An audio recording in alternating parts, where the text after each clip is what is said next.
Here we go. Here we go. I'm back with one of my favorite guests, my brother, a true to life hero.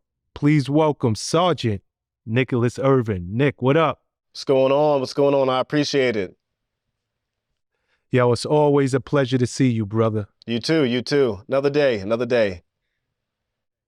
Yeah, I mean, honestly, this day is a little different. We're less than 24 hours. I mean, Nick, it's been a crazy 24 hours. Yes, sir. Yes, sir. It's like it felt like a dream. It doesn't feel real, to be honest with you. Does not feel real. Okay. You know, I'm sure the audience knows exactly what we're talking about. This has been literally a crazy 24 hours. Former President Trump, there's been an attempted assassination on his life. Nick, when you got the news, what was your first thoughts? I thought it was AI. I thought it was AI generated. I thought what I was seeing, like my lifetime, I was born in '86. The president that was before that almost had the assassination happen to him, that was 1981. So like for me to witness that in my lifetime was kind of like, I've never seen anything like it. I didn't believe it. I genuinely thought it was AI. I told my wife, I was like, hey, someone tried to shoot Trump with like a BB gun or something like that when the first reports started to come out. And I'm like, this doesn't make any sense. But initially, it did not feel real. No. You know, when the first report started coming out, I didn't know what to think because all they were showing was the clip. You know, Trump grabbed his ear. Yeah. He fell to the floor. So I didn't know. They weren't putting it out there as an assassination attempt at that time. They didn't know what it was. I'm thinking maybe something happened in the crowd. I'm like, you know, what's going on? The way the Secret Service rushed in, I think that I think they knew what happened off the get-go. I think it was, they didn't want to cause like much of an uproar, or they didn't want to cause like a panic, but there's no way that they did not know immediately like what happened. There's no way. And it's just like, I don't know, like my conspiracy theory mind goes off and I'm thinking it's almost like maybe they didn't want it. That's not the way it was supposed to go down. You know, it was kind of like a shock that this guy missed that shot that close. You know, I don't know. It almost feels like that. Okay, hold on. Cause you going somewhere. My bad. I didn't expect to go. So you got to be a little more detailed. What exactly does that mean? What that means is there's like, in my line of work as a sniper, not just in special operations, but when I was a private military contractor, like what the Secret Service does, and if you wanted to envision what I did overseas for, you know, like 50% of the job was diplomatic security and providing Secret Service type work for diplomats. One of them happened to be Joe Biden back when he was the vice president. Another one was Hillary Clinton. I forget her title at the time, but Hillary Clinton and Joe Biden, they came to Iraq and I was providing security for them at like the Secret Service level. There's so many catastrophic failures that happen that in order for all those things to line up, it's like instead of Trump giving that speech that day or yesterday, he should have played the lottery for like the billionaire jackpot, because it's so many catastrophic failures, not just from like the Secret Service aspect, but the local police, SWAT, you know, everybody that was involved with that. And I'm not even going to get into the like videos that I saw of the Secret Service agents that were that jumped on Trump initially. Initially, they were asking questions like, you know, what do we do or what are we doing? That's one thing that's what you train for. For that even to have to be asked is beyond me. And then you have Secret Service agents who can't holster their pistol. And why are you holstering your pistol when you've actually, like when you've encountered a threat such as like an assassination attempt?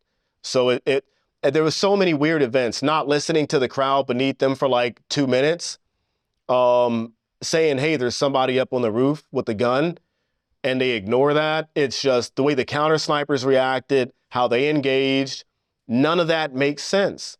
When I was doing work as a sniper and counter sniper for in the military and private military contractor, like there's no way that would have happened. And at that distance, those rooftops would have been secured like initially. Looking at an overlay of that, that would be my primary focus if I were doing a counter sniper operation. Looking at the rooftops, those rooftops would have been secured. The distance, direction, everything about those rooftops that I need to know. What's there the day prior?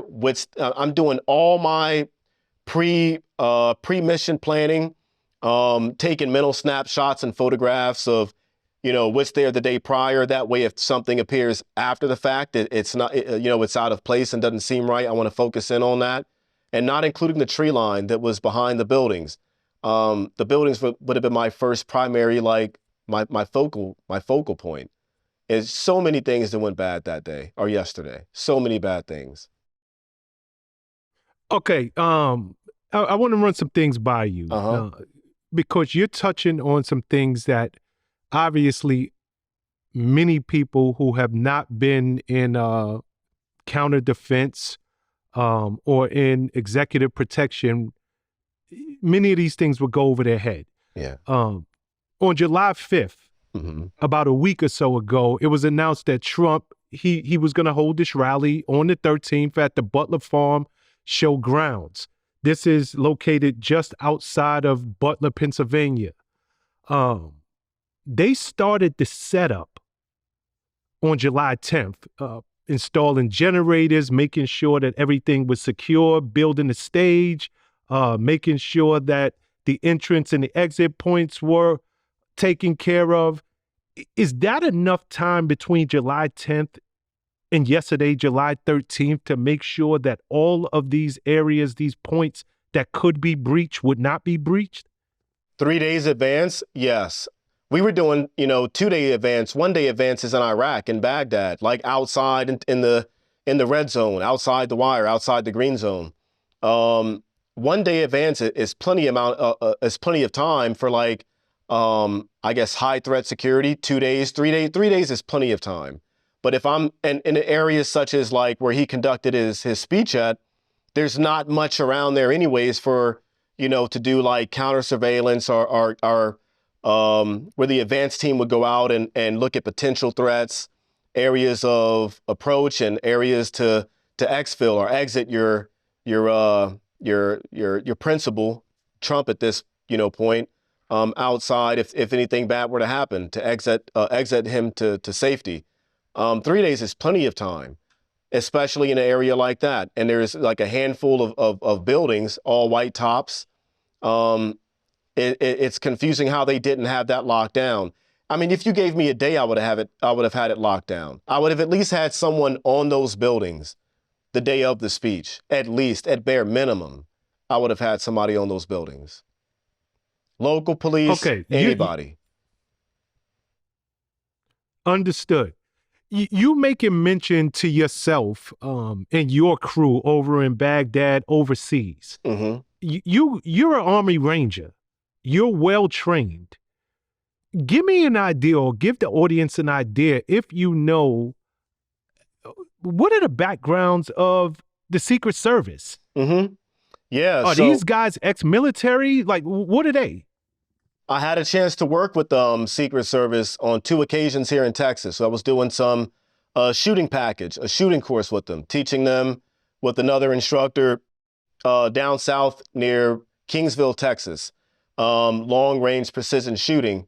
They got a lot of knowledge out of it, but what I gained out of it as well was their backgrounds. And I ran across maybe 40% of the guys total had a military background. Most of them come from like the regular police force in DC. They don't have special ops background. They don't have military background. Most of them that I met, they were just either started off as local police at one point, beat the street, and worked their way up until they progressed into or applied to the Secret Service. But they were rare. It was rare that I saw guys with spec ops backgrounds in that line of work, being for the Secret Service. But I won't say too much like as far as their capabilities, but I don't know. I think the average American would be surprised if, like, I could shoot better than them. I'm comfortable with saying that after being with them for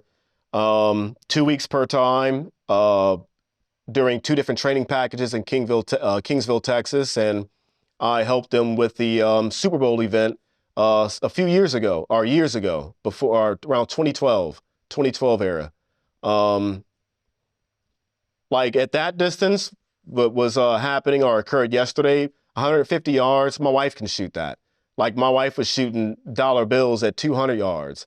That's a chip shot. If you look at my YouTube videos, I'm doing 100-yard shots with pistols.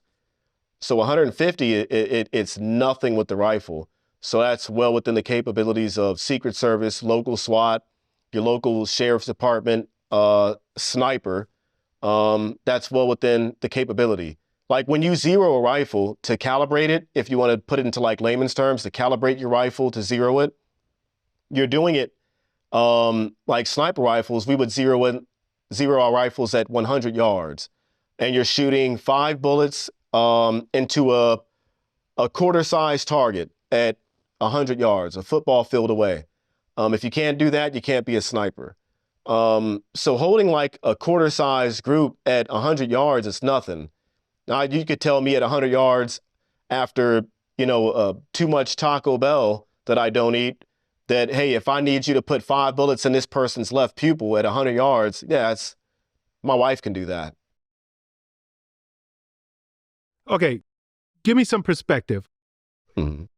They said that this alleged shooter, who's now deceased, mm-hmm. he shot 500 feet away. Yeah. You keep talking about measurement in terms of yards, mm-hmm. and your wife can shoot 100 yards. Oh, yeah. How does that translate in terms of feet? So they're saying, what was it, like 360, 400 yards, 500 yards, or 500 feet on the... They're saying there was between 400 and 500 feet away, okay, the rooftop that he was on. Let's say around, 360 feet comes out to about 100 yards. That's a rough estimate. Feet to yards. Correct. Yep. 360 feet. Come out to 100 yards. So 100 yards is like your standard football field. And like that's just not far. That's not, and when it comes to shooting, 100 yards is not far at all. My opinion, I think everybody should be able to shoot at least 100 yards. It's so not in the basic training in the Army. In basic training, we shoot out to 300 yards without scope, without anything, at three football fields away. Marine Corps does it out to, I believe, 500 yards, 5 football fields away, and that's your basic rifleman. That's your cook, your comms guy, the guy who makes the beds and cleans the laundry. He can shoot 300 to 500 yards without any scope with an M4 AR-15 style rifle. Okay, so for clarity, you just said your wife, she can shoot a dollar bill from about 100 yards away? Did I get that? Yeah, 200. She could put him in your eye at 100 yards. 200 yards away, she could put him in a dollar bill. Yeah. Okay, and I just want to bring this conversation back to something you said earlier. If your wife, who is, I don't know that she's formally trained, but I'm assuming you have trained her. Yeah. Which is better than most. But with that being said, she could have hit a target herself, mm-hmm. which is much further than what the sniper did yesterday and actually missed. Do I have that correct? 100%. I'd put my life on it. I'd put my life on it. With the scope, though, okay. With the shooter did not have a scope. According to the pictures that I saw, he had just open sights. My wife can do it with the scope. But still, like the shooter was 150 yards away. My wife can easily, she could, if she wanted to, put him in the head at any given day at 200 yards comfortably with the scope. It's an easy shot. I wouldn't advocate for it. Okay. I'd say aim for the chest, but if she were to ever take a shot, if I'm in a hostage situation, I need my wife to come help, wait for his chest to appear. Don't take that headshot. Yeah. Well, I sat down and I talked with you some time ago, and I asked you that exact question. Mm-hmm. I asked, where, as a sniper, what is your preferred place to aim? Oh, yeah, And I thought you were going to say the head. Mm-hmm. And you said, no, I always aim for the chest. Yeah. Because there's more mass. Yep. Is that a rookie mistake on that sniper's part? Because we see that bullet whiz by President Trump's ear. If it was the head, Trump is gone. Oh, 100%. I think what happened, it could have been a few things. His zero may have been off. Whoever zeroed this guy's rifle, he obviously had a zero on it, calibrated his rifle sights to be able to shoot 100 yards and, hit the president's head. He's obviously had a zero. But looking at it from like a person who's never taken a life or just nervous or whatnot, I think nerves had a lot to play with it. I think he was nervous, scared, and just the fact that if Trump did not move his head that half an inch when he did, we would not be having the same conversation. We would not be having it. We would have watched his head do whatever happens when a 5.56 goes through it. I've seen too many times. We would have watched that live. You said the conspiracy theorist side of you says that this could have been a setup. This could have been planned. There were too many catastrophic failures. Mm-hmm. Too many things that just shouldn't have happened actually did happen on that day. U.S. Representative Mike Kelly, he actually got in touch with the Trump camp, and he said, you guys need to consider holding this rally at a much bigger field. They were already expecting 50,000 people to attend, and from what we're being told, the Trump camp got back to him and said, we appreciate your input, but we've already made up our minds. See? So that's just it's too much like JFK when the bodyguard he fell back from the JFK's vehicle before he got hit. I mean, I don't know. There's too many warnings, too many red flags for me to be able to safely say I can add all those failures up and say, oh, it was all a coincidence or it was all just meant to happen. There's just way too many. A lot of poor decisions, I think, were made. I think government gets complacent quick, and I think we have been for some time, very complacent, and I think that we let that the amount of safety that we've I guess had since the last presidential assassination attempt, we allow that to, I guess, guide our steps forward. And when you haven't had something like that happen in decades, you kind of get lackadaisical. You kind of slack off on things. And I think that may have been a huge contributing factor. But nonetheless, if you have civilians on the ground for like 42 seconds to 2 minutes, 3 minutes screaming, there's a guy on the rooftop with the rifle and no actions being taken, not even the Secret Service escorting the principal Trump off the stage after hearing that's too many red flags. Somebody wasn't doing their job. Somebody wasn't, clearly. And it's just, one too many people to not do their job. And that doesn't happen in that line of work. You have done high-level security. You have been involved with ops where at any second, someone's life can be taken. Mm-hmm. Is it not strange to you? Because we're getting reports that this kid, and we're going to call him a kid, he was only 20 years old. Oh, really? Yes, he was only 20 years old. Wow. He was red flagged by the police for acting suspiciously. The local police informed the Secret Service. And he was still able to do what he did. They knew ahead of time that there was somebody walking around the perimeter, acting strange. It was reported to the Secret Service. And, an hour or so later, this happens. It makes you wonder, man.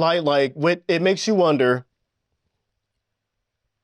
Like, you can't believe anything that we're being told is true from like the government's perspective, where agency as pristine or held in high regards as a Secret Service, to have them have this many failures. It's almost like, where's all our money going? And where's the training, like to facilitate your guys' training and stuff like that? Where's all our money going?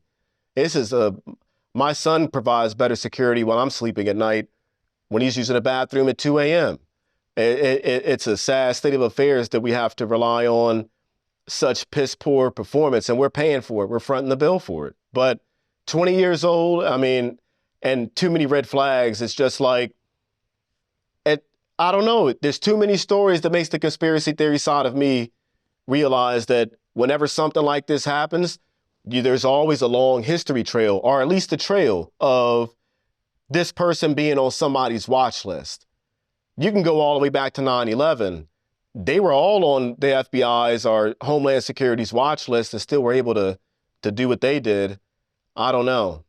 And I'm still amazed that those passports survived all that. But I don't know. It's weird. And too many people have already predicted it.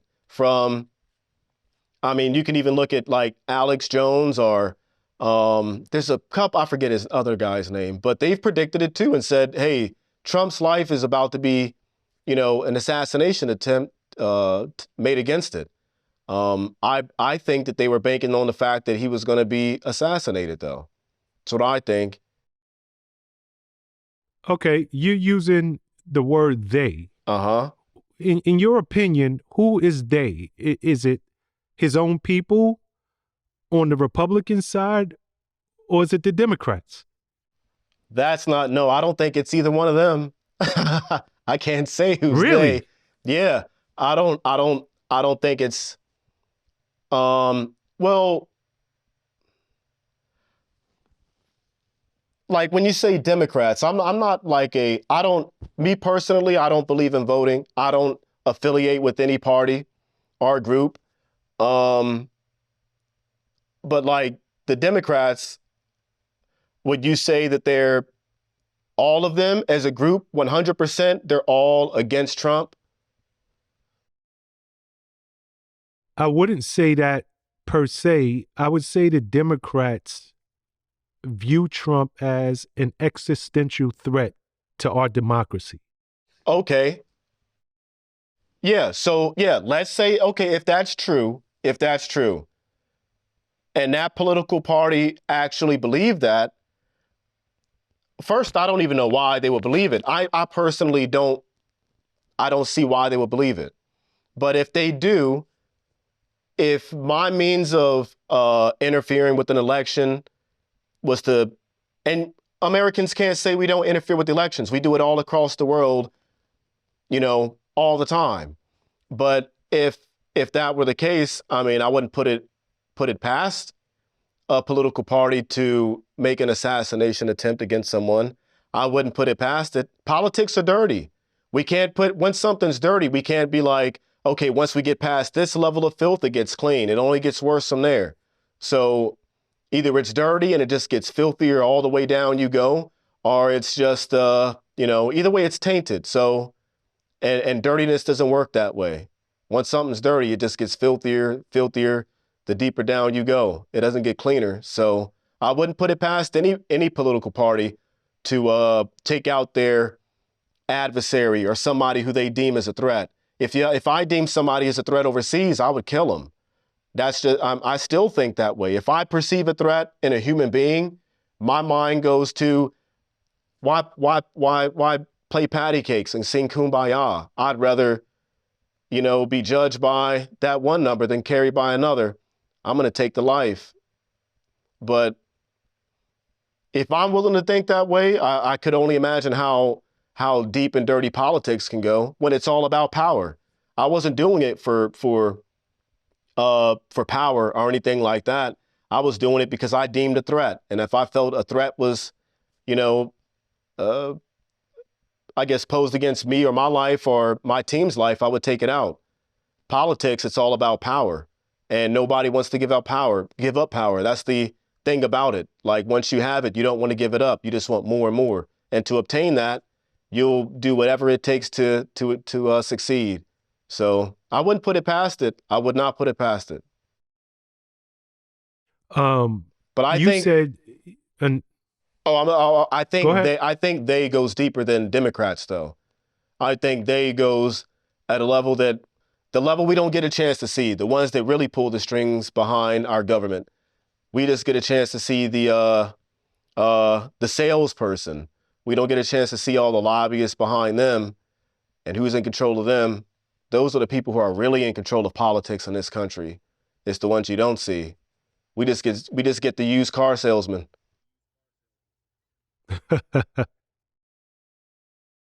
Okay, so we're talking deep level shadow government, the guys who are pulling the strings that you never see, you never hear, but they're the ones who are really moving this country. If I'm lying, I'm flying.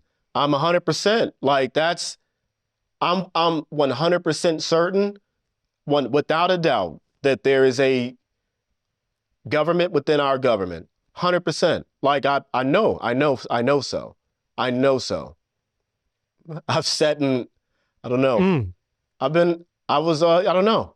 At a younger time of my life, a different stage of my life, I got a chance to see stuff with the security clearance and be in vehicles with high-level dignitaries who would talk and do business meetings, and I saw where that would lead in places that were not in America. But I saw things being built, electrical companies, internet companies, gas companies, stuff like that being built overseas, all by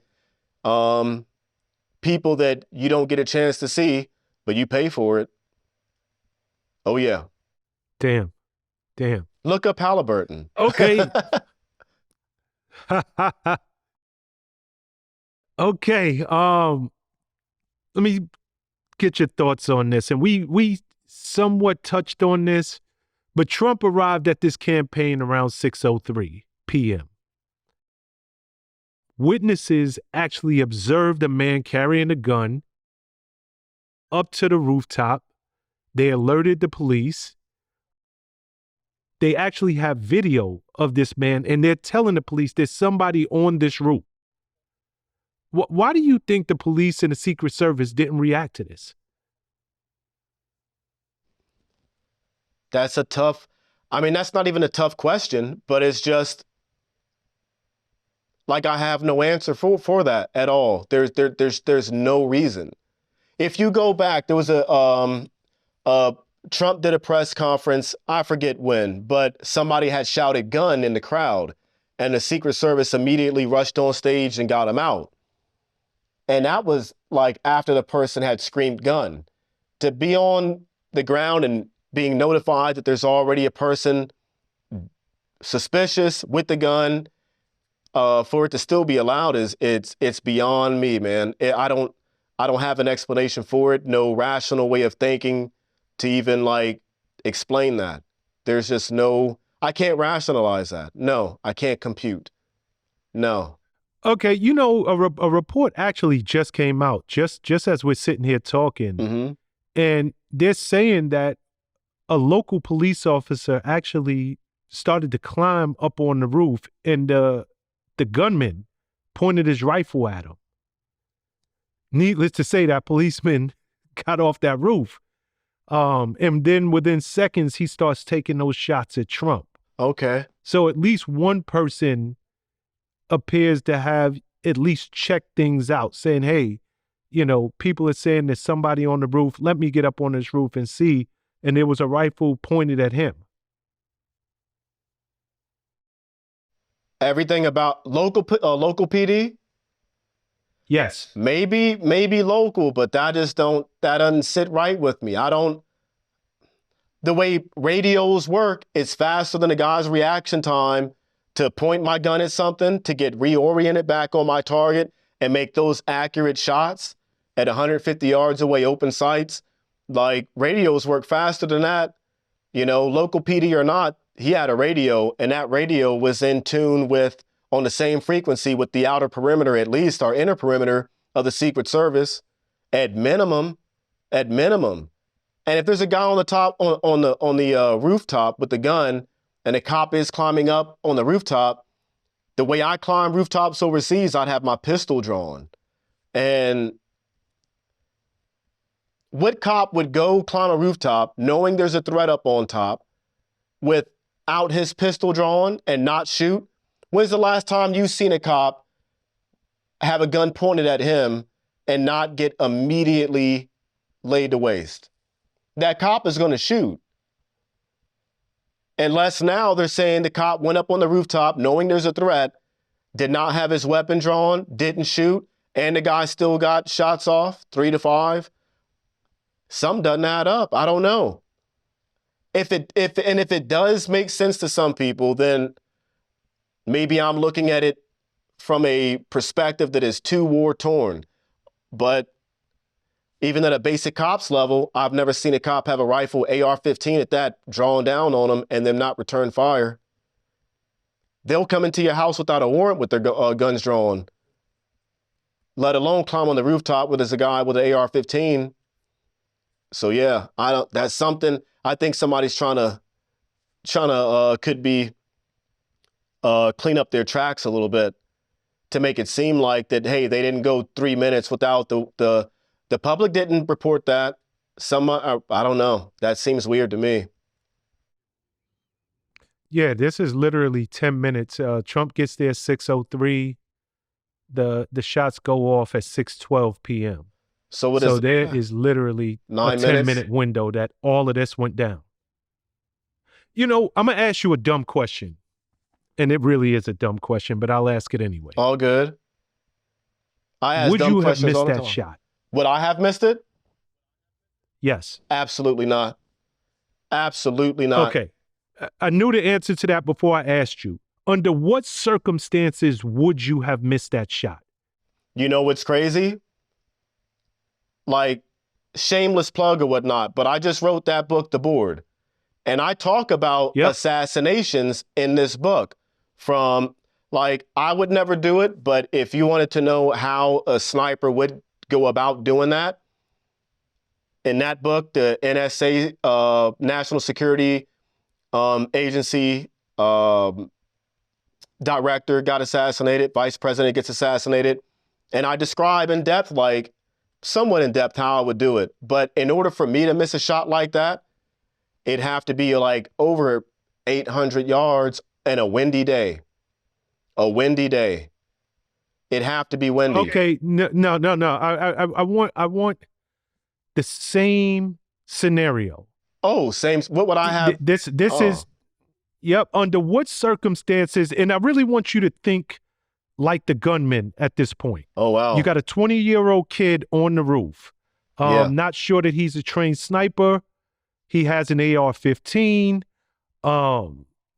A cop comes and rattles him. He knows my life can be taken any second now. Mm-hmm. So I just gotta, hit that trigger and pray I hit my target. Yeah. Under what scenario, in your opinion, if it's you, do those circumstances add up to Nicholas Irving missing that shot? No. Really? No. I can't, like, my average engagement overseas was under 300 yards.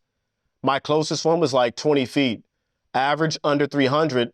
On a good day, well, I'm not going to say, back then I would call it a good day. If I shot 3-5 guys, they would be within 150, 200 yards. And I have a story where I've been startled on a rooftop. I climbed up on a rooftop and I thought that this pile of clothes was a pile of clothes. But when I laid down to start to look and overwatch a target, the pile of clothes jumped up and did a cartwheel off the side of the roof. And it turned out to be a dude and laying on top of an AK. I was startled by that. took care of that situation, and I engaged like two targets off that rooftop within 150 yards or meters. But there's just, I don't like, I would have to be not one, well, if you want to call it one-handed, but I don't need both hands to be able to shoot 150 yards and hit my target 100% of the time. There's just, I mean, I could see if I were shot, maybe it would be a bit of a challenge depending on maybe where I'm hit. Blown up. I mean, I've never missed a shot that close.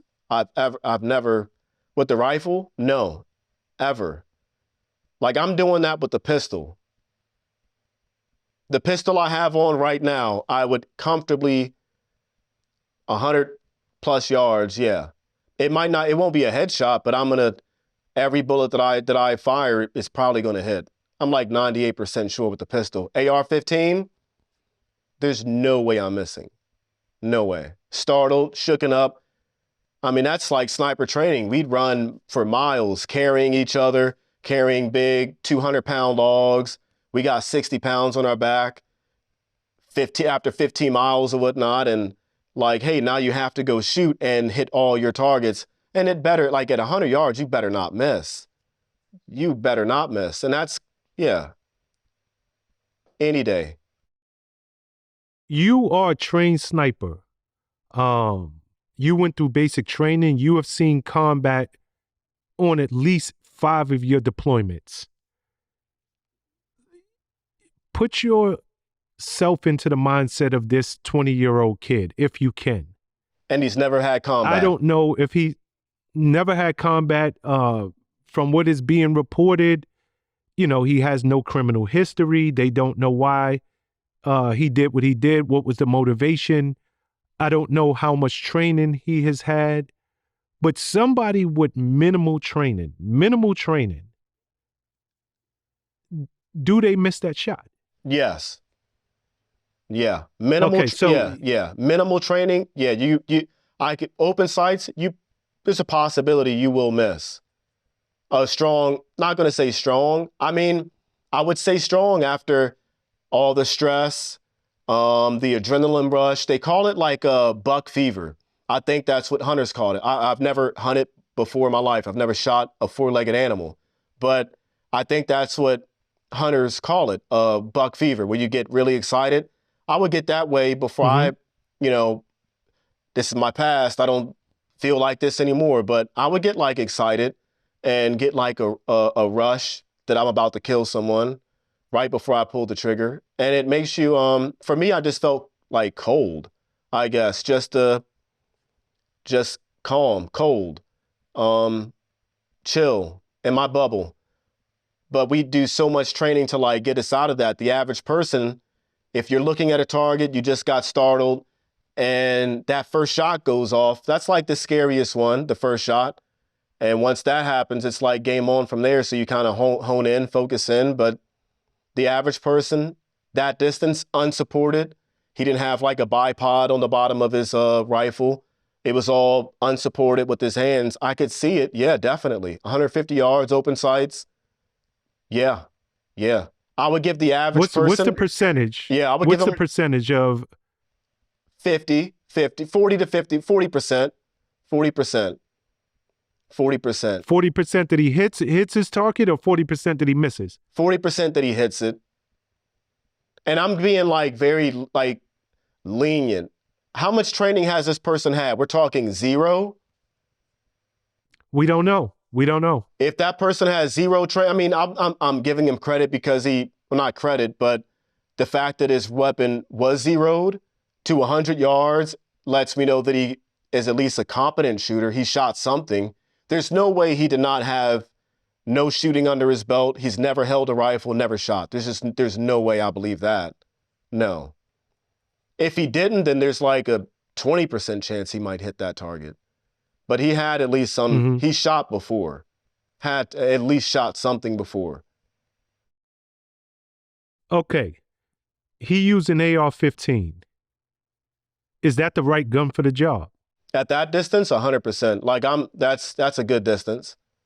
You should be able to hit a target at 300 yards, easy, coming out of basic training with an AR-15. 100 yards is fine. That's well within the capabilities of that. Well within it. That bullet's moving like... if it's you up on that roof, is that your preferred weapon? Is that the weapon that you're taking for the job? I know it can get the job done, but is that the weapon you're taking to ensure I hit my target? No. If I'm like on a suicide mission, I know this is it, and I want to take out as many people as I can after I take out my primary target, maybe. But if I'm going to go do a job like that, then no, I'm taking a bold action, like 308, 6.5 Creedmoor, probably a 6.5. There's no chance I'm missing with that. I mean, I'm not going to miss with 308 either, but a 6.5 Creedmoor at that distance, you don't even got to aim. I mean, you have to aim, but that bullet's going to go where you tell it to at that distance. Wow.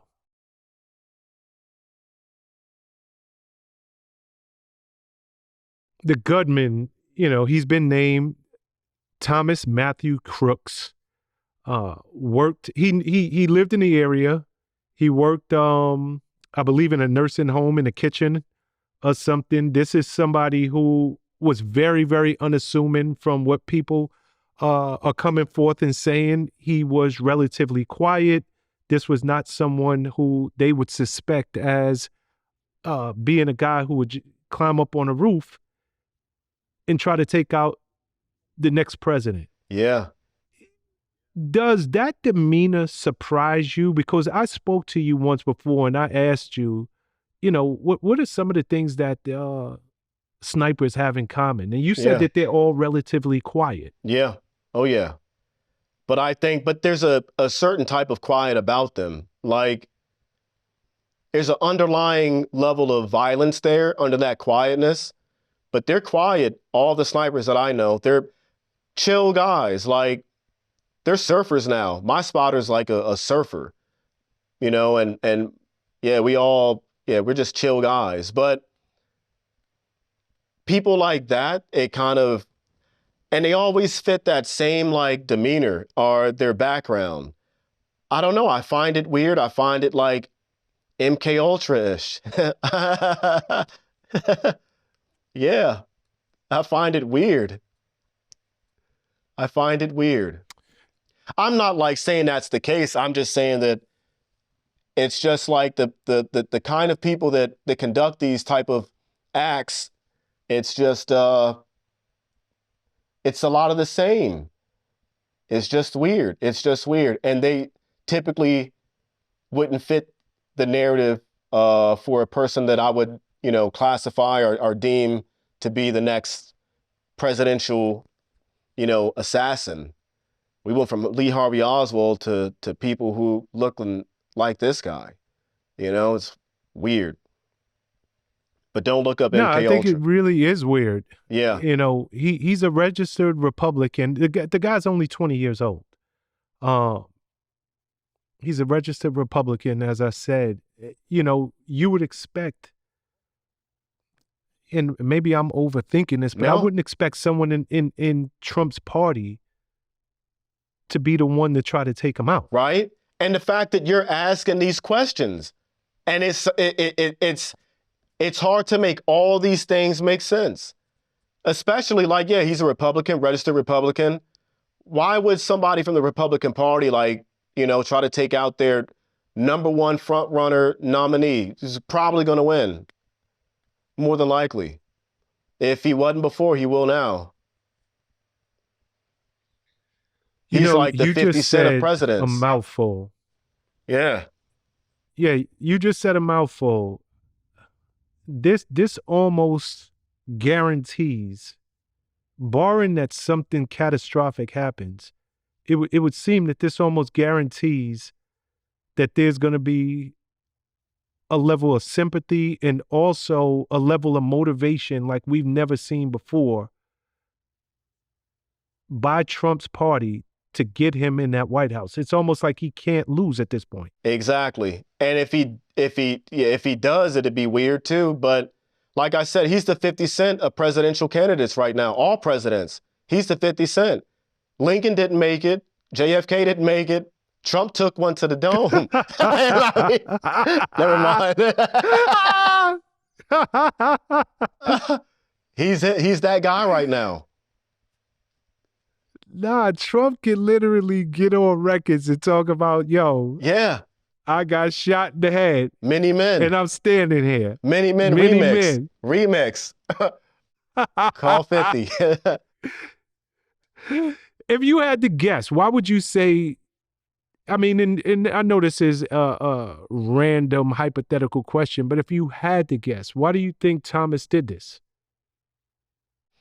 Wow. Why would he? I mean, that's what doesn't make sense. I'm not advocating for it. I thought it would have been like the opposite way around, you know? Not this presidential nominee, but maybe, someone else. But none of this makes sense. I don't know. I can't claim mental breakdown if he's had a history of, or people already, I don't know. You just don't wake up one day and take your AR, climb a rooftop, did zeroed and go take shots at the president. You don't, it's not something you wake up with and think about or with it on your mind. At least that done for me. I don't know anybody who, and I know guys who are more than capable of doing a job like that and being damn near 100% successful. But no one's going to, that's stupid. No, that's stupid. So it is weird. You got to be off your rocker all the way. To even fathom of doing a job like that, let alone, I don't think you'll get away with it. I'm surprised he got a shot off. All the counter snipers up there on the rooftops, there's a lot of people who are not doing their jobs. There's a lot. If that would have came across my scope, I'm 100%. Hey, screw that. I'm taking my chance. I'm taking the shot. There's a guy on a rooftop with the rifle. He's not one of us? Oh, yeah. And I can see the commotion on the ground or I'm hearing the reports. I'm taking that shot without question. You got a rifle. Okay, are you waiting to get the okay to take that shot? Or are you taking that shot? I'm taking the shot. I don't have to wait for an okay. I know where my perimeter is at. As a sniper, I know where everybody's at. And there's a person on a rooftop that supposedly would have been secured. And there's a lone guy gunman, and that's not how their sniper teams are even working. They're all two-man teams. There's a lone gunman, open sights, with a rifle that's not one of ours, wearing a uniform, clothes that's not even ours. I'm going to take that shot without question. Screw the speech. I'm going to take the shot. You slightly touched on this a second ago. Does somebody climb up on that roof expecting to get away? Or is it from the gate? Is this a suicide mission? Oh, it's from the gate, a suicide mission. I think the only thing that he kind of used in his favor, so how a rooftop has that apex at the centerpiece of the rooftop? Yep. He was on the backside shooting at the president, at Trump. So he obviously wanted to utilize some type of cover or concealment. He didn't climb on the front portion of it, so he thought about something. Whether or not getting away with it, I don't believe. There's just no way you're going to make it out alive. I think his goal was to just take out the president and meet his fate, but there's no way he was going to make it out alive, though. No way. Okay, you spoke about this being an A-frame roof, and you're right. It was some level of planning, strategy, coordination that went into this thing. But at that close distance, again, I have to ask, is it just a slip, an oversight, or was somebody just not doing their job? Because if you're trained to assess threat and there's an A-frame roof, wouldn't you have sniper scopes on either side of a roof? Thank you. Exactly. It was more than just one person messing up. It was everybody from the top down made a major screw up. Everybody did. It's not just one person. There was a lot of screw ups. a lot of screw ups. I saw a video of the snipers after they shot, or after the shots came in, like how they kind of took cover and didn't return fire. Like, I think I'm not gonna say it shocked them, but there's a level of training and mentality that goes along with that line of work. And I just think that the average person doesn't have it.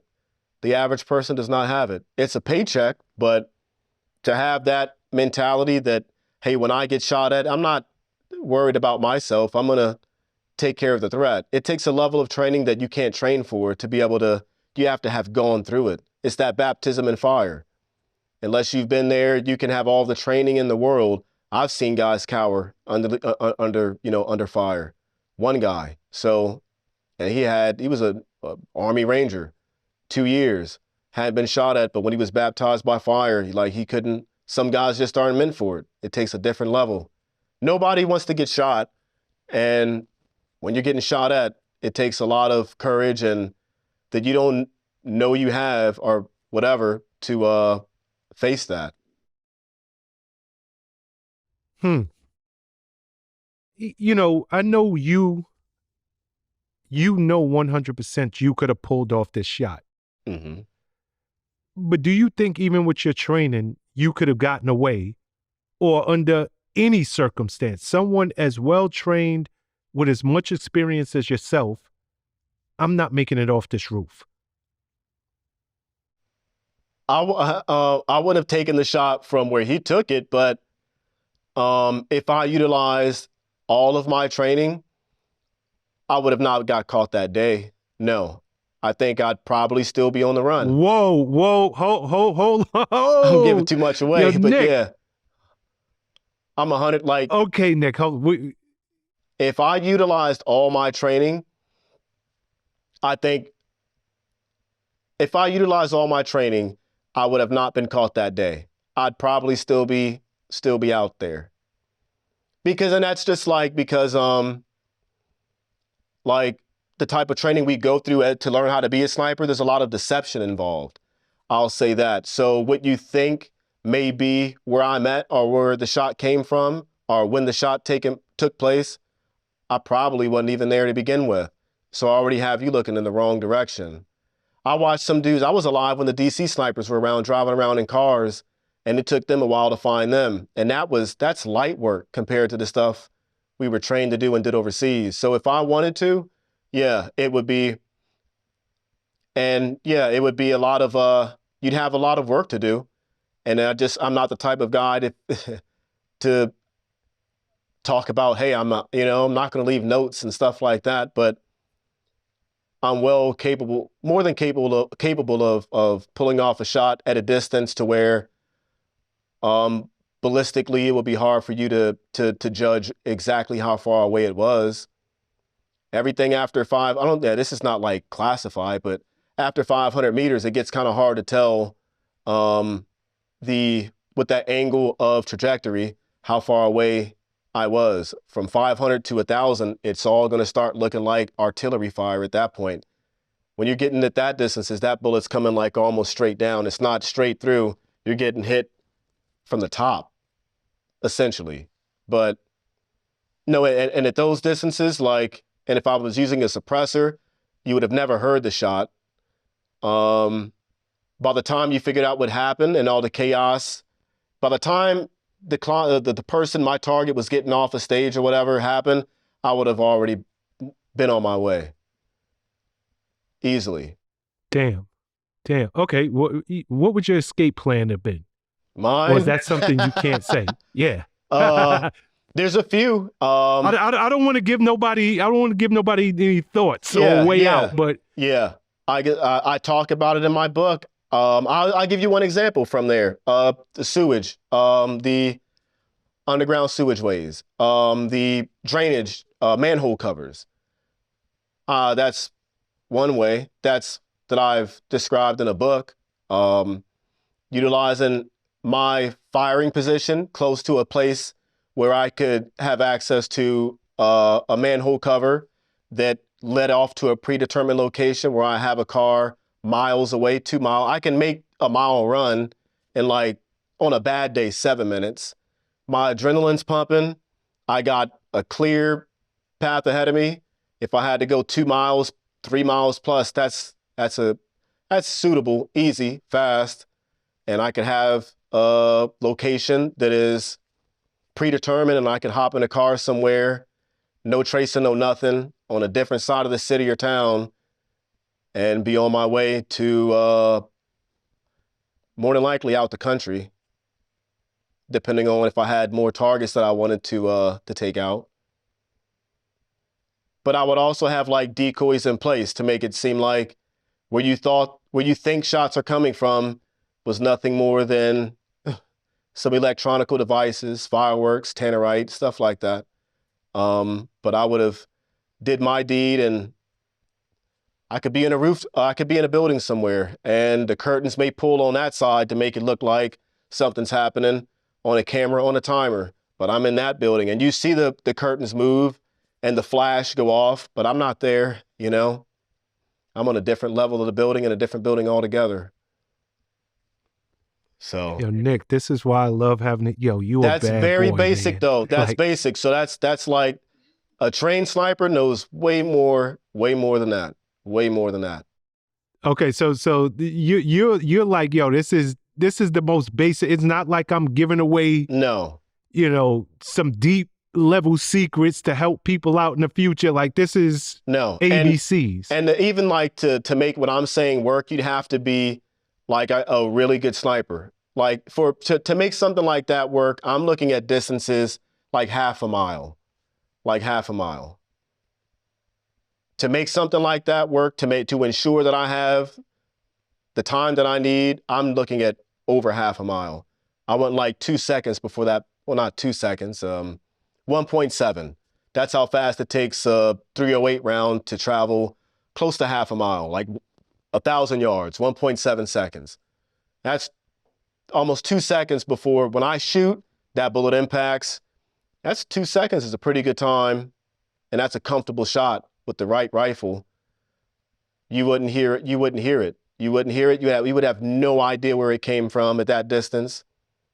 Like, yeah, I could break a rifle down, pack it up, be on my way like nothing happened, and you wouldn't know I did what I did. You could read any like spy book. I'm sure there's stuff in there, but I'm not giving away. Like, you got to be a really good. You got to know the art of deception, camouflage, route plan. There's a lot to go into doing stuff like that. There's a lot. A laundry list. It's not Call of Duty. Again, hypothetically, Yeah. at a half a mile away, you take that shot. You have your escape route ready. Do you wait? You say it takes about 2 seconds to hit your target at a half a mile away. Do you even wait to see if you hit that target? Yeah, might as Or well. as soon as you pull a trigger, you're out of there? No, I'm going to probably wait to see if I hit it, just in case if I didn't, that second shot follow-up would be like in the air. I've done this overseas. That second shot follow-up would be in the air. By the time I see where the bullet hit, as soon as that happens, that second bullet is in the air within a second. So you would still you'd have no time to even. I filmed the show we didn't get a chance to actually make the show, but it was for Discovery Channel. And it was a sniper show. And to see if we were all capable of going on with this show and conducting these sniper shots, they had us use a rifle that we've never used before. They supplied it. And the first shot we had to make it through in that day was a half a mile shot in a location you've never been. We were in California, in the hills in California, at some shooting range at 1,000 yards, rifle we've never used, never zeroed, nothing like that. And to a guy, the Spec Ops guys who were invited onto this show, not one of us missed. Not one of us missed. At half a mile, rifle we've never used before, nothing. So, I mean, I would wait around to see, but the odds of me missing on the first round, give me 60, 70% chance of me hitting. That second round is going to hit. Like it's going to hit. And the rifle that I would choose for that job, it would hit. I wouldn't take a lightweight round. I'm looking at something like a 338, the pool around, something along those lines. Like, no, it's going to get there. And when it does, there's no doubt about it. Yeah. Body armor, It's doesn't lights matter. out. Yeah, body armor, doesn't matter. You'd feel it. You said overseas.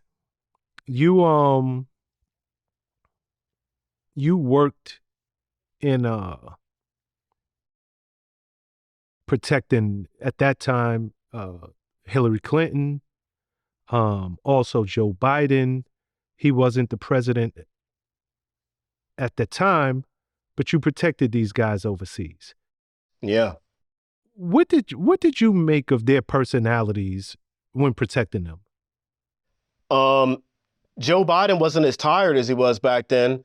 Like, he was tall. I remember thinking that, like, man, this guy's like tall. 6 foot, something, like 6 foot, I guess, 6 foot something. I didn't like Hillary. She was mean. She was mean. Like, treat the guys who were in charge of the contractors, private military guys who were in charge of, taking care of her, and what she needed done. Like, she was not nice to us at all. Treated us like dogs. She was not nice. She was not nice. She was not a nice person. Did you have direct interaction with her yourself? I didn't talk to her face to face, but we were like, I stayed around her for a while, and the closest I got to her was like 2 feet from her. But I remember something happened with her bags. It was getting off of a plane. She wanted something done with her bags, and how she just treated guys who were protecting her to grab her bags and take care of her people and stuff like just very bossy, not a very polite person. And usually in that line of work, the guys who were taking care of your life in a high threat environment like that, you probably want to, but I mean, it doesn't surprise me. You look what happened in Benghazi, So I just think she has a disdain for guys like us, to be honest with you. And not just guys like us. I think it's the person who's not on her level, the average Joe Schmo civilian. I think a lot of our politicians, not a lot, some of them, a few of them, look at us like lower than dirt. But when they get on camera, you get a different story for America. But behind the scenes, it's not nowhere near close to that. They look at us like so the vile. Hillary Clinton you met, you protected her life. You would go so far as to say she really thinks herself above the average citizen, even though she ran for so many years as, I'm here for the average person. I'm here for the middle class. Yeah, 100%. That's exactly what I'm saying. They're like WWE, WWF, WWE wrestlers. Like, what you see is not the real person behind the scenes at all. I've sat in rooms with, I think the highest up person I've ever been in a room with was, I got to ask my wife, bro, what was that guy's? Rockefeller? When I went to Wyoming, Rockefeller? Was it the Rockefeller? Rothschild. Rothschild was like one of the Rothschild rich guys. I was in a room with him, and I've been in a room with like high up people, but I think your average politician doesn't really care about us at all. It's about money, and with the business deals that they can take care of behind the scenes that are not publicized is what fills their pockets up and gives their family money for generations to come. We only see the $400,000 budget the president makes, or whatever $100,000 budget that congressmen and women make. We don't see the deals that they do behind the scenes and the private no-bid contracts they have behind the scenes that they're making the millions and millions of dollars behind our backs. They don't care about us. No. To want to be president's weird to me, I believe. It's like, why would you want to rule over anybody? I have no desire to ever want to be in a position to where I feel that I need to go rule over people because my way is right. My way is just my way. for me to implement my way or my beliefs onto somebody else, which it just goes against my beliefs. And I don't believe that I would want to rule over any nation or any people or represent any nation or people. You got to represent yourself. America's not going to be in a casket with me when I die. It's just going to be me. You know, I got to take care of that. It's a powerful statement, Nick. America's not going to be in the casket with me when I die. It's just going to be me. Yep. Powerful. You know, I should have asked you this earlier. And I don't know how this got by me or why didn't I think about it in the time, but we were talking about the roof that the suspected gunman was on. And it's an A-frame roof. He was able to hide on one side of it out of the sight of the snipers and Secret Service. In your opinion, why don't they use drones when they're surveilling these areas? Right. You would think. I have a drone for that reason. I'm like, if something ever hits the fan, guess what? That drone, I have my drone in my pack. That way, if I need to go look at something a mile down the road or miles away or right, on a location close by, I'm going to have a drone. It's strange why they don't have them or why they didn't utilize them. That's like the easiest, most accessible. Like my son can fly a drone. That's easy. At the bare minimum, I think that they should start implementing some type of drone devices at minimum. At least you would have clear coverage of everything rooftop-wise and vantage points.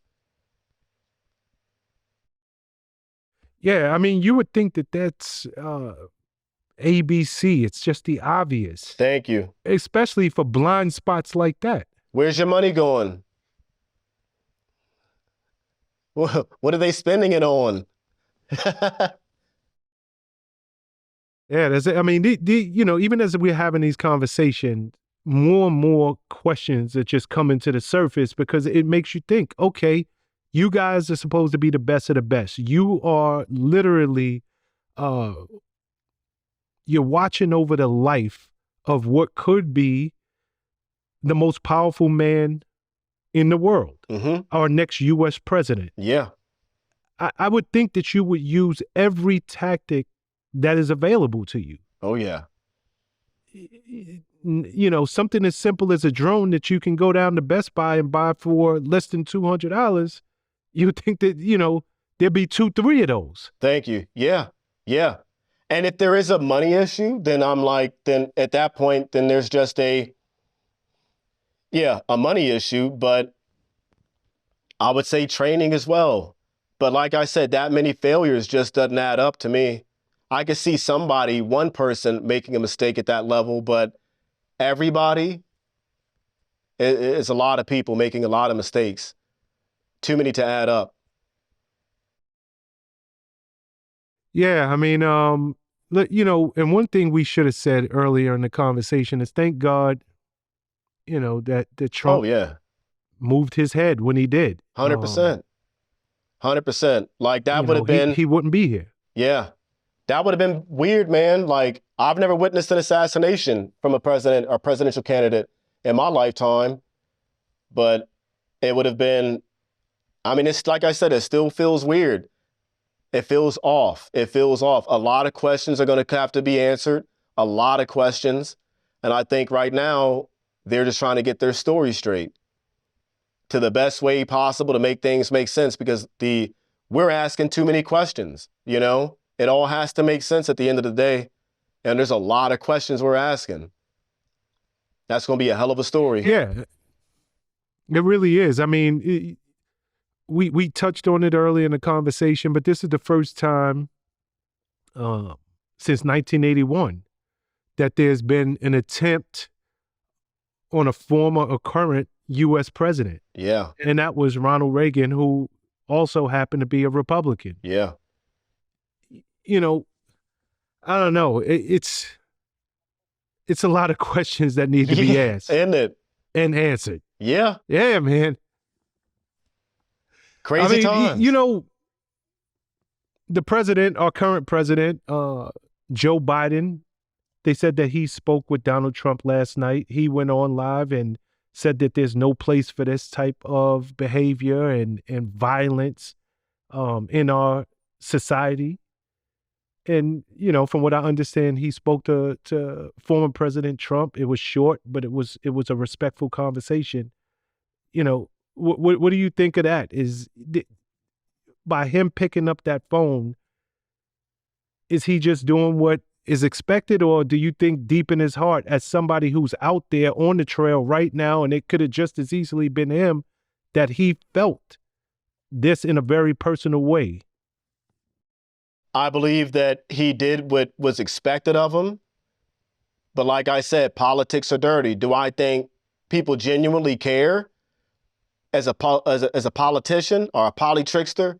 I don't believe that. I think it's so dirty that they don't care about if someone were to actually die. It's just what the American people want to hear. They're only going to tell us what we want to hear. That's it. If they told us what they really thought and believed, nobody would vote for them. If they really expressed how they felt or what they really meant, I think it's just everything's bumper sticker deep with a politician. I don't believe anything that comes out their mouth. I think it's all for show. I think it's just for the cameras. I think it's just for a vote or whatever, general popularity at the least. But I don't think that in our day and age, no, I wasn't alive back in the 60s, 70s, before that. So I don't know about prior presidents as far as did they genuinely have a love for this country or the people in it, not love for the country, but the people in it. I don't know. But from my observation, my lifetime, I don't really see it as being like, man, it's R.I.P. Michael Jackson. Like, I don't think they really care about us, man. So all I gotta say, you know, they don't really care about us. Shout out Mike. Yeah, I mean, yeah, shout out Mike, R.I.P. Mike. People are saying already, and you've expressed it through this conversation, many people are saying they believe that this was an inside job. They also believe that it was a staged attack. No, it wasn't staged. I know what is your thoughts on that? I know it wasn't staged. No, I know it wasn't staged. I know the sound of a bullet snap and the bang, the report of the rifle. I know the sound of that way too well. And I know what an AR sounds like. It was not staged, no. Inside job, somebody messed up somewhere a lot. A lot of people did. A lot of people with a high-level security clearance messed up a lot. You know, it's interesting because Forbes came out with an article and they said, will surviving gunfire be Donald Trump's next appeal to the black voter? Uh-huh. Do you... You know how it is. You know how it is. We're always getting shot, you know? What the fuck? You know how it is. What? So you think Trump is going to be like, yo, I can relate to you because I done been shot? I've never been shot. I know what it's like. I've never been shot. So I don't know. I don't know. I've never been shot. I've done some shooting, but I've never been shot. I've been shot at a lot, but I never caught one to the earlobe. Shout out me. But no, that's messed up. But no, I've never been shot. I don't, that's not how I would relate to anybody, you know, especially like a presidential candidate. I can relate to those $1 gas prices though, back in 2019. I can relate to that, those food prices. I mean, you know, listen, we just celebrated July 4th, and there's always stats that come out after that weekend. I think in the city of Chicago, there were over 100 shootings that weekend alone, 17 of which were fatalities. You know, does Donald Trump say, look, I get it. Like in y'all's community, it's a lot of people getting shot and a lot of people getting killed. Yeah. I'm one of y'all. Team up with Chief Keef. start a little thing with that. I mean, I've never been to Chicago, but I hear a lot about it. I know Chief Keef. I mean, maybe they got something in common. They could do something. I don't, but I just don't think that like the average black person I know has not been shot. I know a few that's been shot at and done some shooting, but it doesn't make up like my entire outlook on all the black people that I knew and grew up with. We're talking like a handful, you know? But I don't think that that's going to like necessarily draw in more voters. Luckily, he's alive, and it's funny. Not the whole situation is not funny, but just the fact that like you could put his head on 50 Cent's body and have like the Mini Men themed song playing in the background. It makes good sense like that, and it's funny in that nature. But I don't think that like I would, if I was a voter, I would vote for him because of that. If I were a voter, I look at like his resiliency and how he did, come out on top of being shot at. He didn't cower away from it. That would like appeal to me. Yeah, I mean, I can almost assure you that they're going to be doing research. Yeah. And they're going to be doing focus groups, and they're going to be trying to figure out, is this something that they can use in their favor to speak to the African-American voter. And if the numbers come back on their side, Trump absolutely will be talking about. Him and Kendrick Lamar need to come out with a track. That's what needs to happen. That's real, right? Yeah, if the numbers come out, I wouldn't mind hearing a little bar or two from Trump at this point. Let me get a bar. Nah, but Trump would try anything. Trump showed up at SneakerCon with some Trump sneakers. I saw that, yeah. Trump is shameless. I know, that's what I'm saying. Like, Trump is shameless. 50 Cent, you keep bringing him up. He's been trending since this whole thing went down. The Get Rich or Die Trying album cover got Trump's face on it. See? 50 actually performed Mini Men last night in the club. See? It would not shock me if Trump hooked up with any number of rappers at this point. I'm almost thinking it will happen. This dude is shameless. No, it's probably going to happen. You might as well put it in your back pocket. Like, it's going to happen. I see him coming out before the election season or before election, at least with one rapper, at least with one. And it's probably going to have to be 50 Cent. He's been shot 9 times.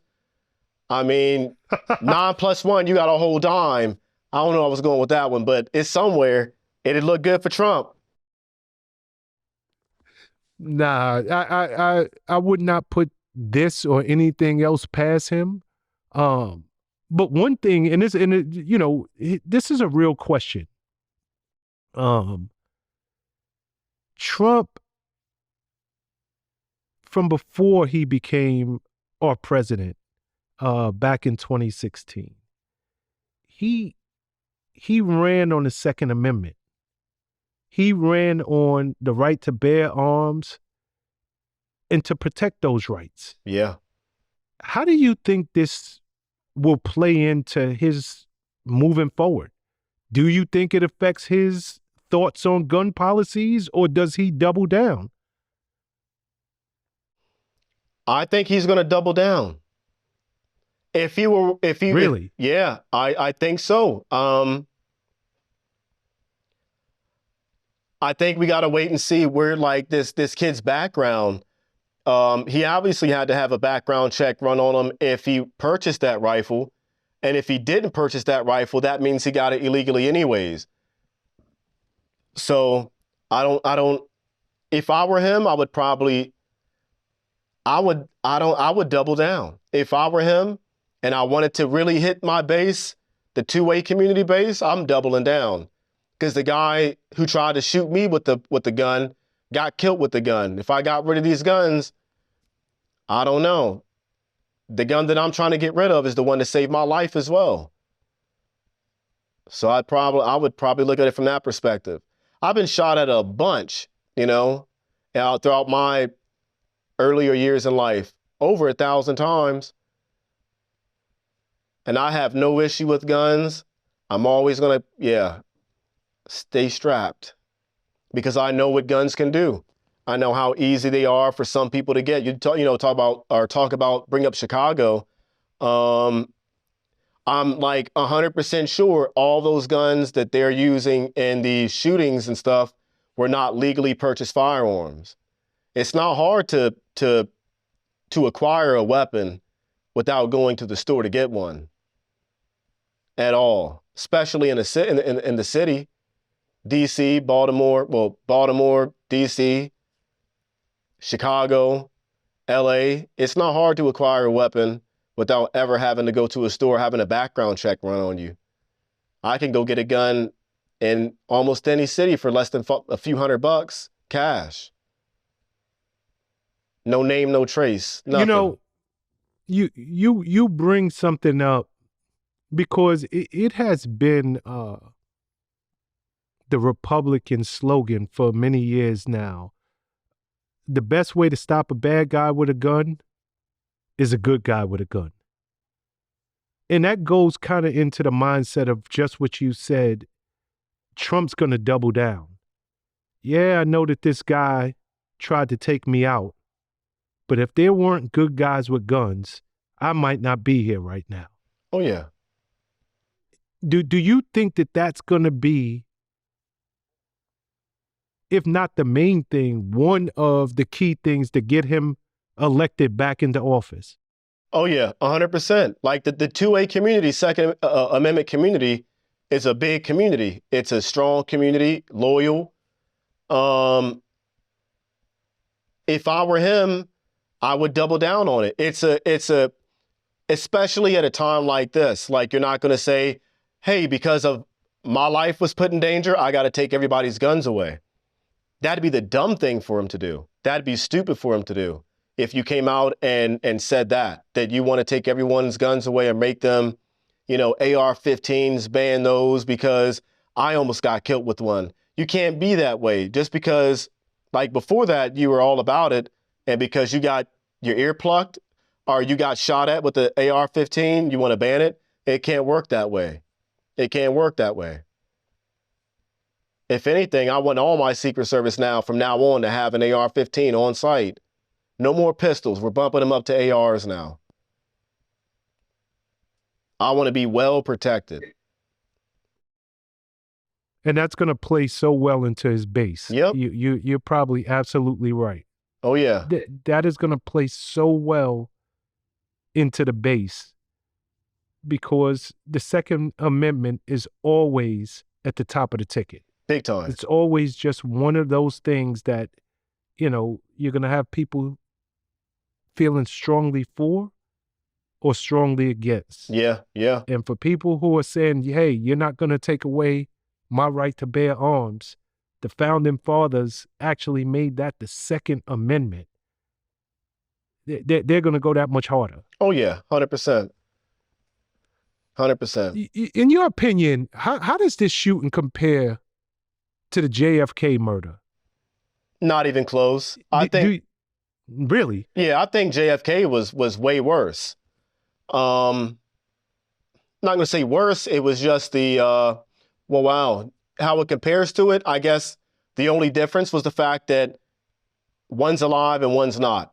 That's it. Lee Harvey Oswald and the CIA or the mafia, whoever was involved with that stuff, they got it off. But as far as comparing, one lived and one died. They'll both go down as being a very significant moment in history, I believe, but just not at the same caliber because the average or the American citizen is not affected as much by it because he didn't die. Affected by it, yes, but just not at the same level or capacity as if, he had his head actually, that bullet would have connected and got the JFK treatment. It would be way different. I think we would have woken up today with riots or some pissed off, loyal Trump supporters that would have been, highly upset about that. I don't think it's over yet, though. I think the boiling pot just started to simmer. It ain't boiled yet. I don't think that. I think we're just at the simmering point.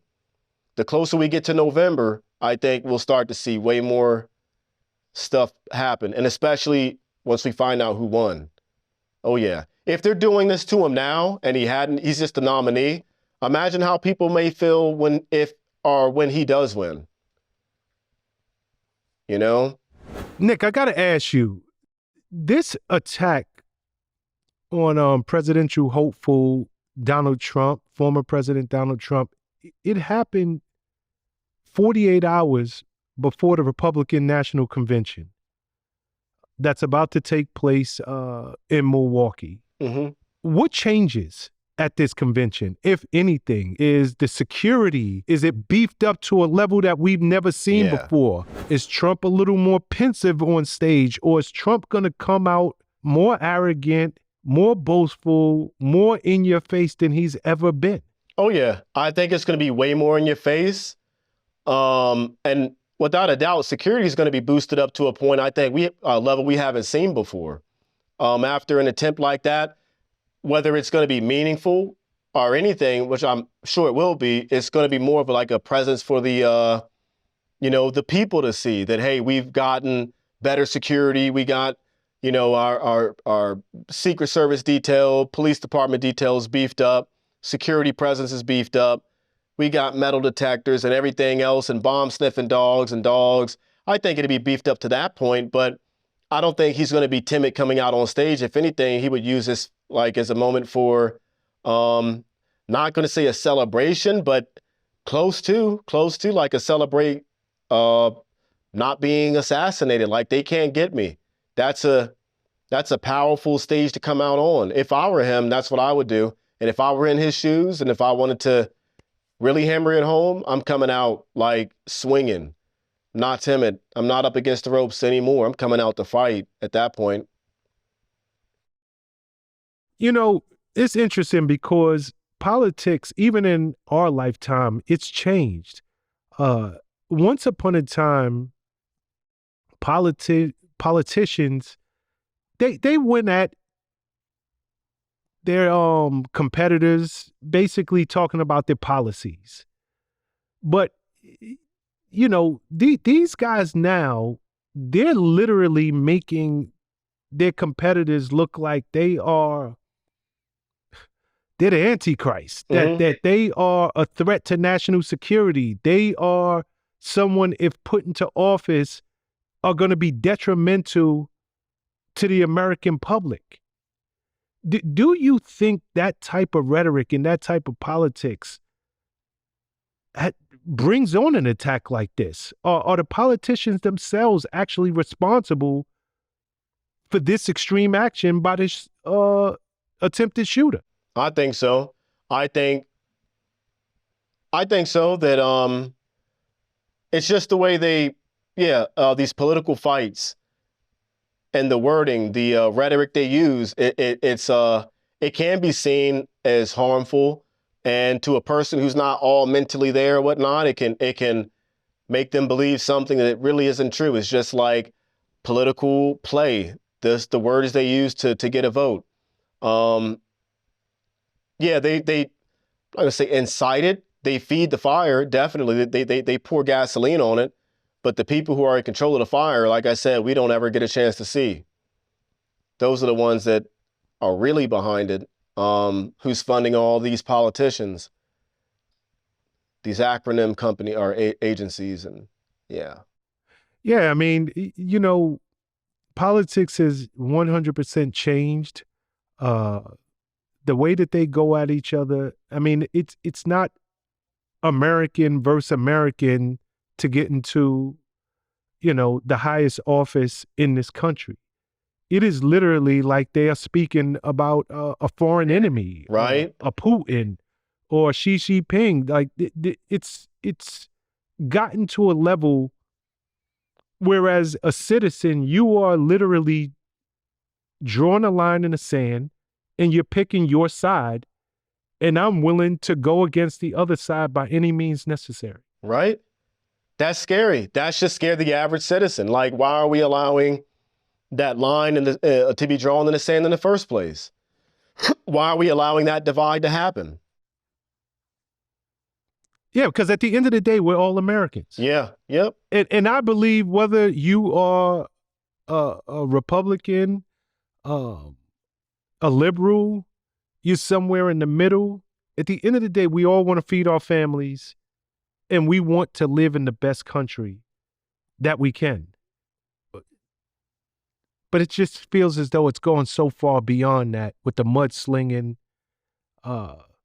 with the way that each of these candidates go at one another. It's almost as though they have lost their way. Mm-hmm, mm-hmm. And how can you blame the people when the people now go to these extreme actions? Yeah, yeah.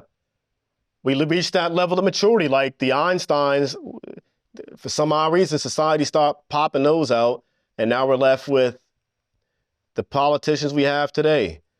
Yeah, it's mudslinging. That's all it is. There's no like intellectual thought, consciousness that seems to be anywhere in Congress or the Senate, the White House. It just is, it's absent. So I think, I don't know, at this point, we're just, we're starting to see our own demise, man, to be honest with you. I think unless a total, complete clean out of the government takes place, this is only going to continue to get worse. That line is only going to continue to get thinner and thinner and thinner until eventually we butt heads. The left and the right, the red and the blue, Democrat, Republican. It's the Bloods and the Crips, man. You know, at some point we got to squash that, tie the flags together, and unite. Until then, we're always going to be separate. I agree. By any chance, did you get a chance to see the debate 2 weeks ago? No, I watched like some 30 minutes of it and I changed it. I turned it off. It was hard to watch. I'm not going to lie to you, man. It was embarrassing a little bit. It really was, to have like the leader of the free country, the greatest country in the world, if you want to call it that, whatever, to have the leader of that country or nation come out and put on like an ass performance display. Like, I'm not trying to roast the guy, but it's clearly something wrong with them. Like my dad has, not my dad, he doesn't. My granddad has dementia. My grandmother's just died from dementia, just lost one. And it's like, at that age, I know I've been around mental cognitive decline for a little bit, and that's what it looks like. Like, it just, he's not as sharp as when you look at these other presidential people or other presidents and leaders of countries. He's not as sharp. There's a clear difference between his cognitive ability and, for some odd reason, everyone else's. And if I'm tripping or whatever, then you wouldn't. His own White House is saying it. You know, maybe it's time for you not to do this. Maybe it should be time for you to step down, because you're just not there no more. You're just not there. And it's clear. It's clear. We tried to hide it long enough. Now we're holding on to power. You know, and that's really what I tell people this all the time. I've never seen anybody who has willingly relinquished power. And I'm not even talking about power on the highest level of the White House. It could be a manager at the job, mm-hmm. Who just passed their prime. It could be anybody who's in a level of power, whatever that level of power might be. Yeah. I've never seen anybody have a come to Jesus with themselves and say, you know what? I just can't do this no more. Right. And I'm going to give it up. So it's not surprising that Joe Biden is adamant. I'm staying in the race. I'm moving forward. I don't hear the pundits. There's nobody telling me I should step down. And because of that, I'm moving forward. You know, since that debate that we just spoke about, there was a NATO summit when many of the leaders of the free world came together, and President Biden introduced the Ukrainian President Zelensky as President Putin. Yeah.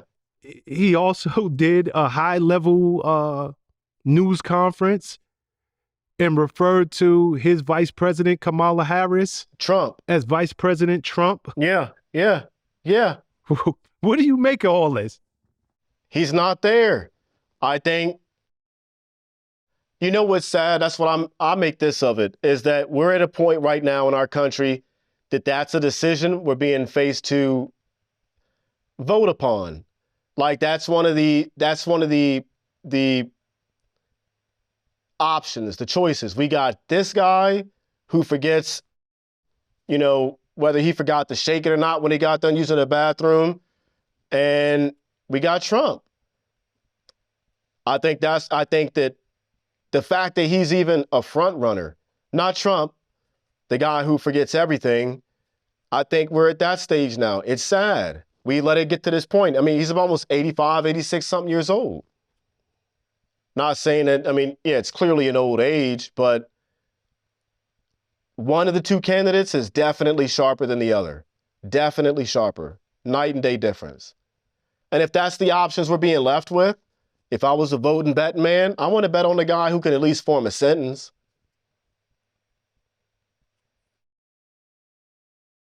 Damn. If that's the options I'm left with, I'm voting for the guy who can talk and stay awake after 8 p.m. But that ice cream Joe be having be hitting different, so I don't know. Okay, I mean, number one, do you think President Biden will ever step down? And people are throwing his vice president's name in the hat, Vice President Kamala Harris, to go to the top of the ticket. Do you think she has a chance to win against Trump if Biden steps down? If he does step down, no. Not after what just happened yesterday. No one's going to have a chance of beating Trump right now. No one.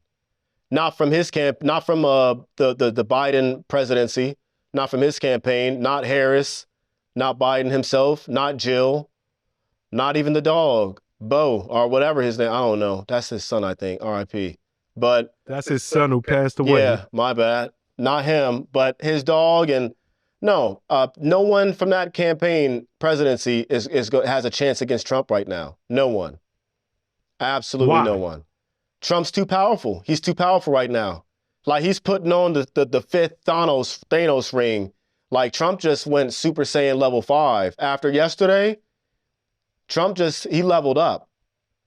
No, he's a Super Saiyan right now. I don't see him going, there's no one, people might throw JFK Jr. Into the hat, but I don't think he even has a chance. Not at this point. Not at this point. People know one thing, right? Not one thing, a few things, but if you were to compare the last 4 years compared to the 4 years before this past 4 years, things were better. Things were better. I think if you asked anybody on the street, do you like paying $1.50 for gas or $3.50? Or you like paying $600 for groceries or $250, $300? I don't know, but things were a lot easier back then. We weren't we didn't have all these wars being fought on multiple fronts back then. Threat of nuclear war and all this and that. That wasn't even a thought. Trump was over there crossing the line, shaking hands with North Korean presidents, having chai tea with Putin. I don't know, but nowadays we can't. No, you won't get that with our president. It's, we got to spend $1 trillion on Ukraine. You got Zelensky over here shucking and driving every chance he can get to come scrape up another few $1 billion to buy another yacht or Bugatti or something. It's crazy. We didn't have to worry about that. It's interesting because Biden literally just gave $225 million more to the Ukraine for weapons. See what I'm saying? I think we're up to something like $175 billion Good God. in total that's been given so far. With that being said, do you even think that Ukraine has a chance of winning this war? despite, and it's just one country, the U.S., that's giving them $175 billion. They already lost. That has nothing to do with the other dollars. No, they already lost. I think Ukraine already they lost years ago. They lost when this thing started. We're at the point now they're scraping up people off the street as much as they can to fill the ranks. Like, you've already lost. The war is done. Now we're just prolonging it using money as much as possible, but they've already lost. It's done. Okay, what's your thoughts on the Israel versus Hamas war? Israel, they recently killed one of the top Hamas leaders. The U.S., since 1948 has given them something like $150 billion in military aid. Mm-hmm. They are the largest recipient of foreign aid, of any other country in the world. What's your thoughts? I'll give you a slice of my thoughts. I think that much money being given to a country and that love is not reciprocated needs to be looked at. And I think that, I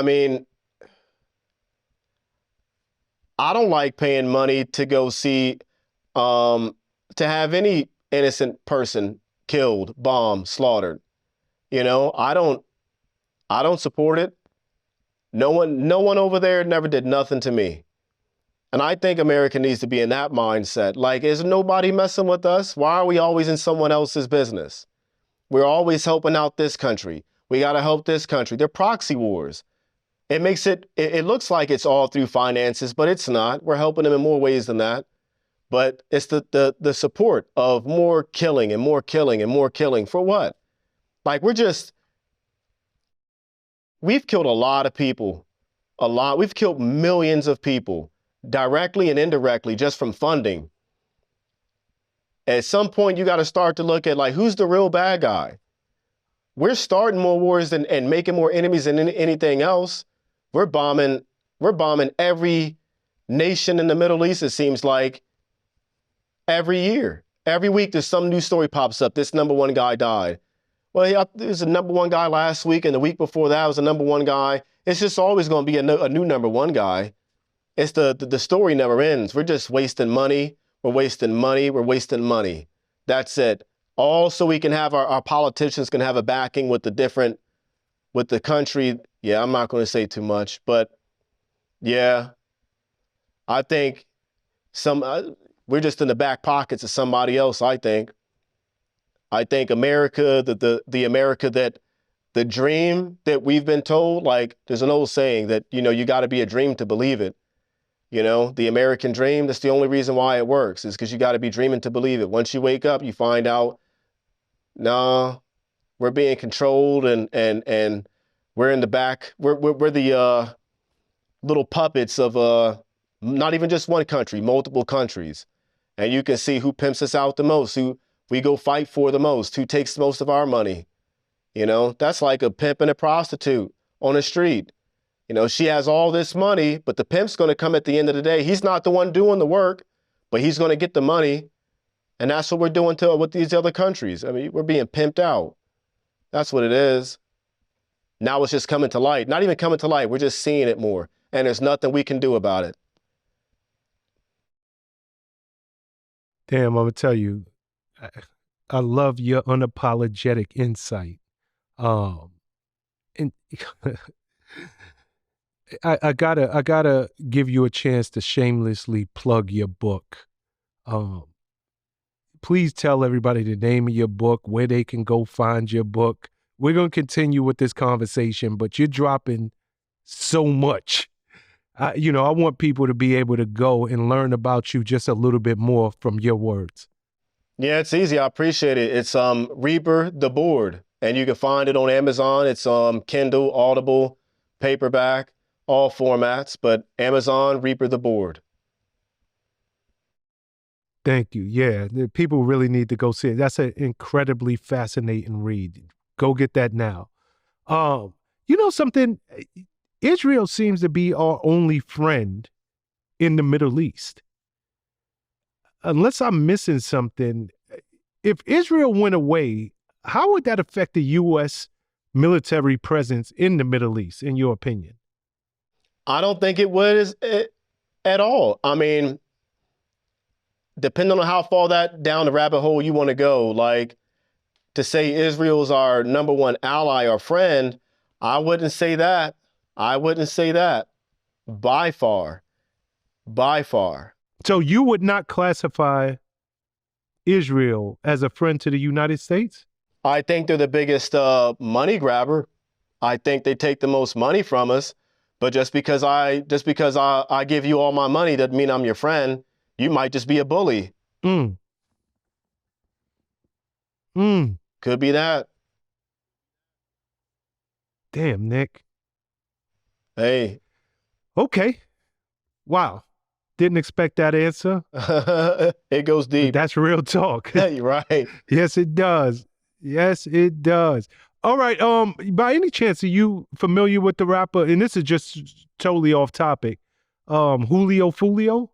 Yeah, he just died recently. Killed. Yeah. Yeah.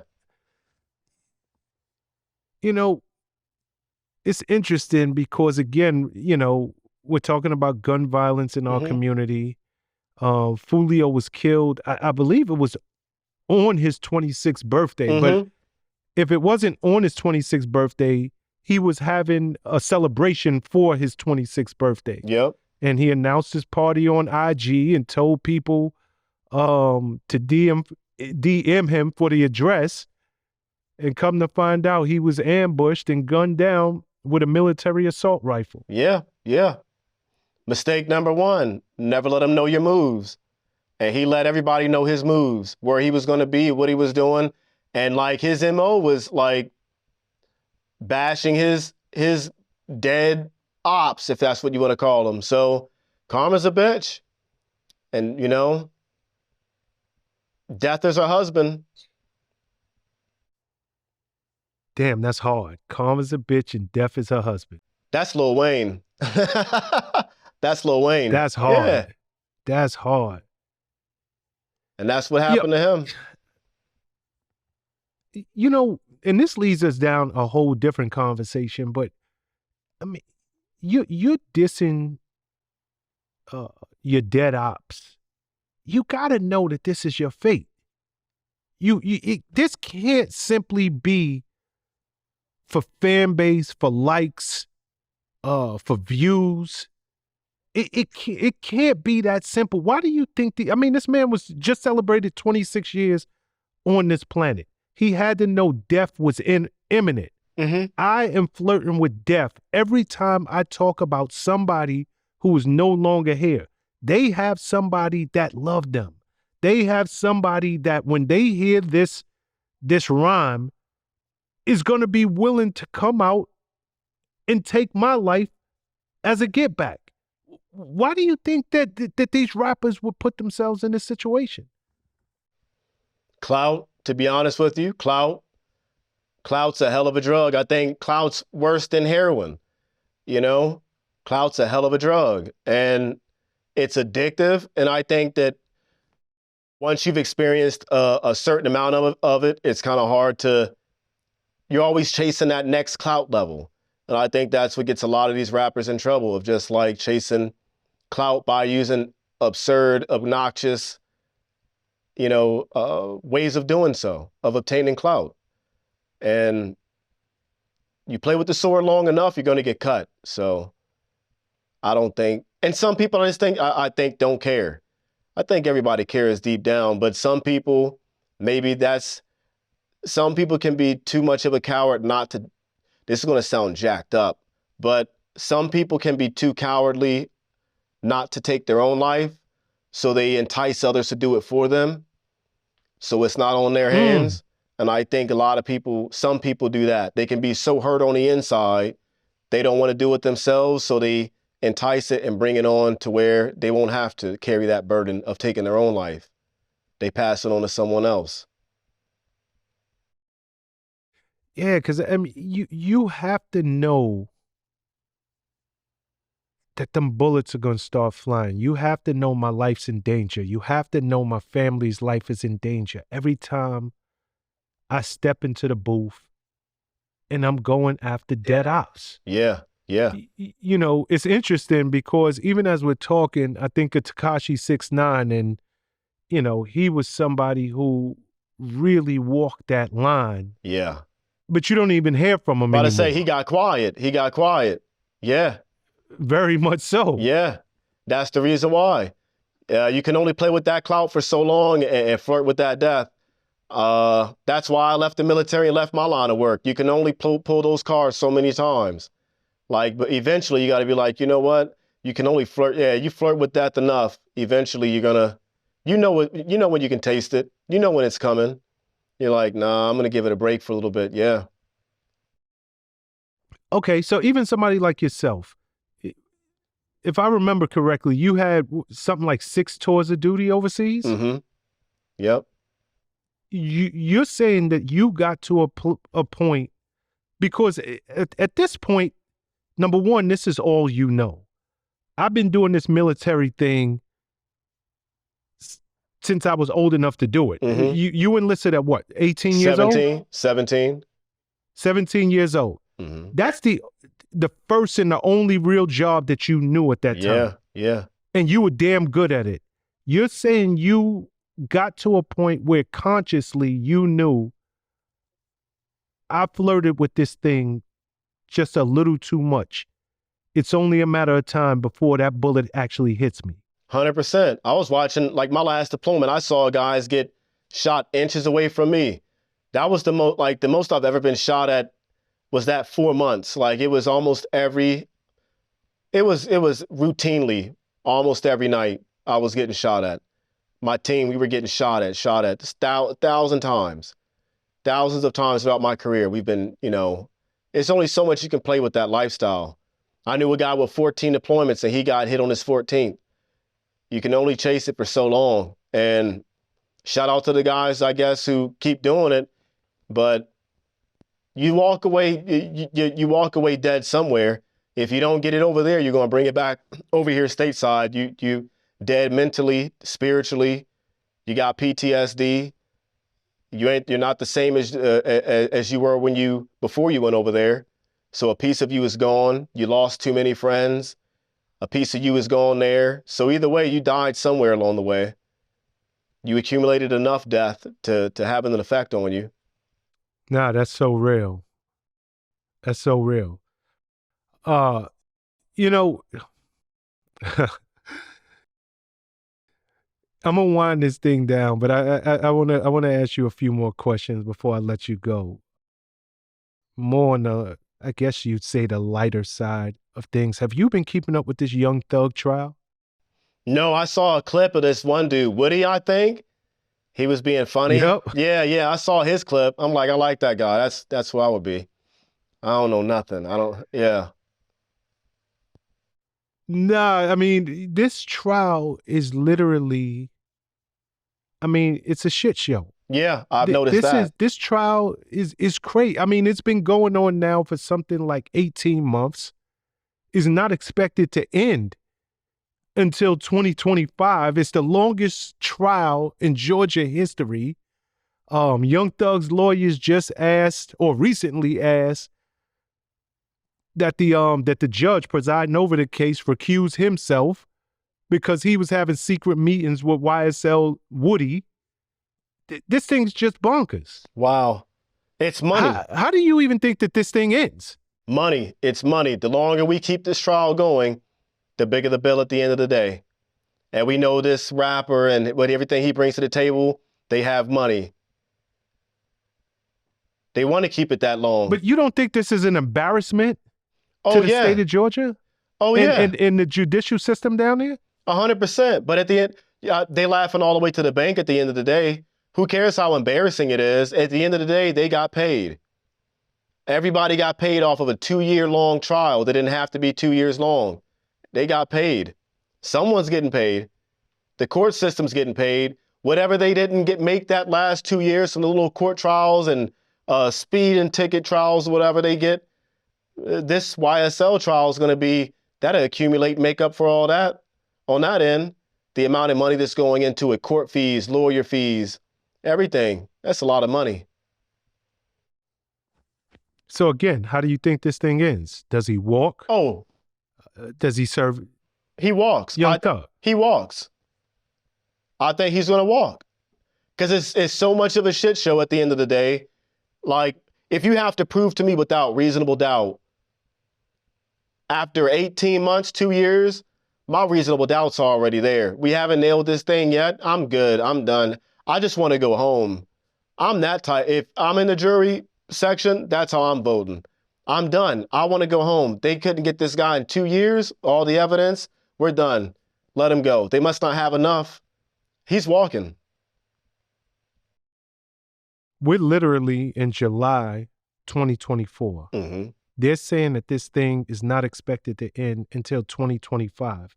I don't even know how after 18 months they even keep these jurors focused. Yep.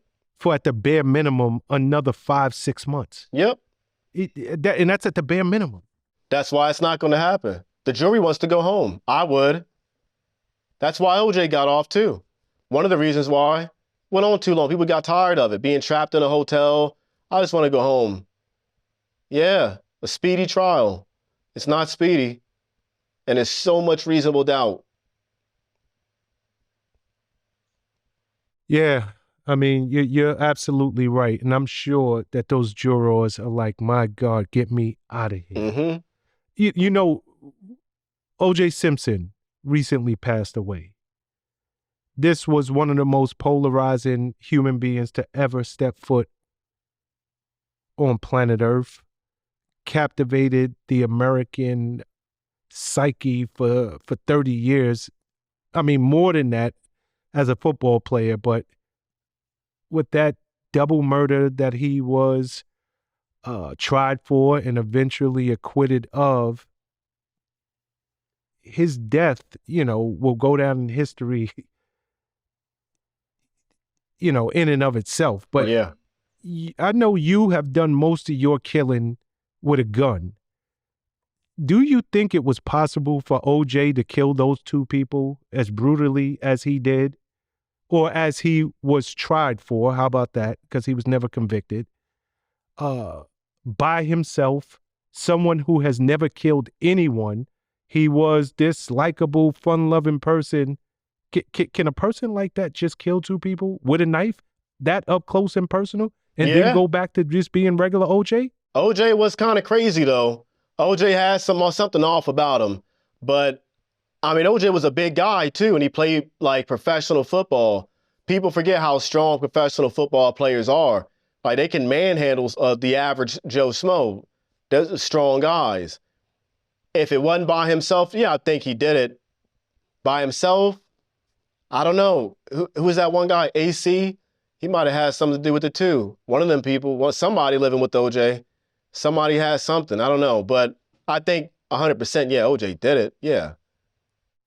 Okay. I guess I want to be more specific with my question. Mm-hmm.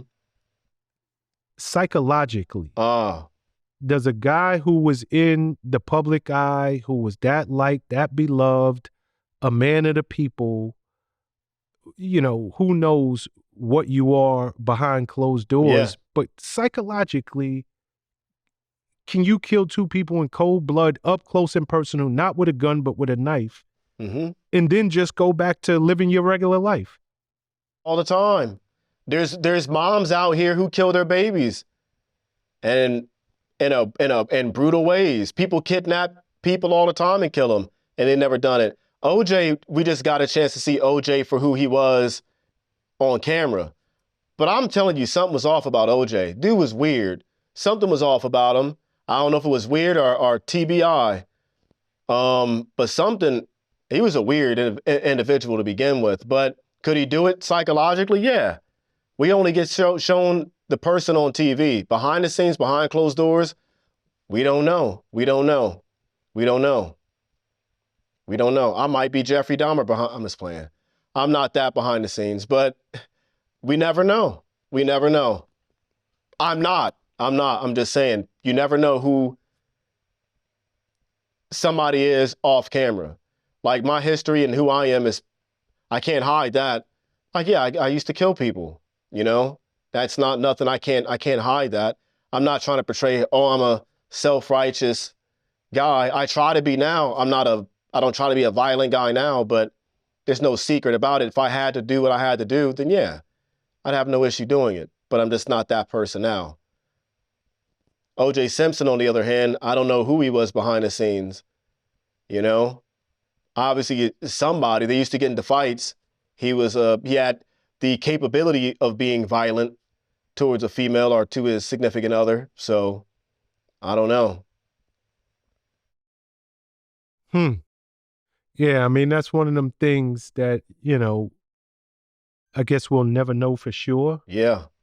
From what we're told, he didn't make a deathbed confession. Yeah. And it's very interesting because I would have thought, someone like himself, but then again, who knows?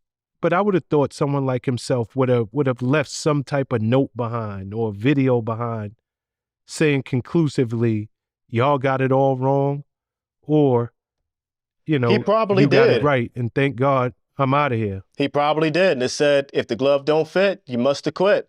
It's probably the message. That was probably what we left behind.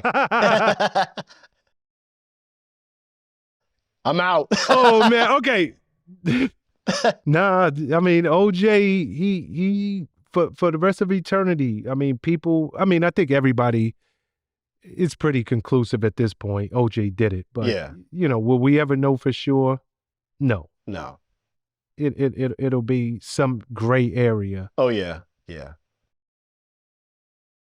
Okay, Drake. As we know, him and Kendrick Lamar, Drake was battling with everybody. Yep. Drake has so many people coming at his head at one time. And one of those people just happened to be Kendrick Lamar. Yeah. And it looked like Kendrick Lamar is truly the Dragon Slayer. Yeah. Yeah. You can't deny that. Did you expect Kendrick Lamar? Did you expect that battle to go the way it did? Exactly. We're talking about Degrassi against Kendrick Lamar. Bompton. No, there's just night and day difference. I don't ever listen to Drake and be like, man, this guy's serious. He's really that guy. He's really him.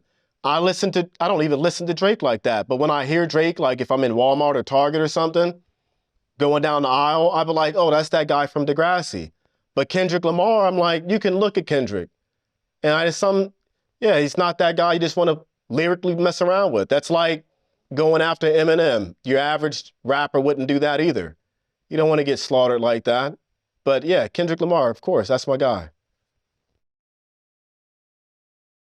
Kendrick didn't just win that battle, but Kendrick got a hit record out of that battle. You almost can't go nowhere. Yep. Without hearing that Not Like Us track. Yep. I mean, that was psychologically, we just spoke about OJ psychologically, but psychologically, what does that do to somebody who was at the top of the mountain? Drake was damn near untouchable. And now everywhere he goes, he has to hear, I mean, people are not playing the record because it's a Drake diss record. They're playing the record because it's just a damn good record. Mm-hmm. He can't escape it right now. Mm-hmm. Does Drake even have a path back? No. He should have never did it to begin with. It's over now. Like, I think a girl might put on some Drake, might Drake and Drive or something like that, but no one's going to take Drake seriously after this. No. Drake's crying right now. I promise you. Drake's crying. In the car. That was his grandmother's chain. His grandmother gave him that chain. He got deboed by Kendrick. He got deboed. That was bad. He can't come back. Okay, can he not come back against Kendrick, or can he not come back as the artist that we knew he was with just hit record after hit record after hit record? I mean, he might be able to make a hit record for like the head boppers and like the chicks or whatnot. like your Taylor Swift runoffs fans, like the drain off of the Taylor Swift crew, maybe, but like no one's gonna believe started from the bottom, but we hear Drake no more. Like, no, he's done doing those records. No. No one believes it no more. I mean, not even believe it. It's just, no, I'm good on Drake. Degrassi was good. It was okay. I watched it like a couple of times. He was good in the wheelchair, but I think Kendrick put him back in the wheelchair. You know, it's that time. Sit down. Let him sit back down. Oh, man.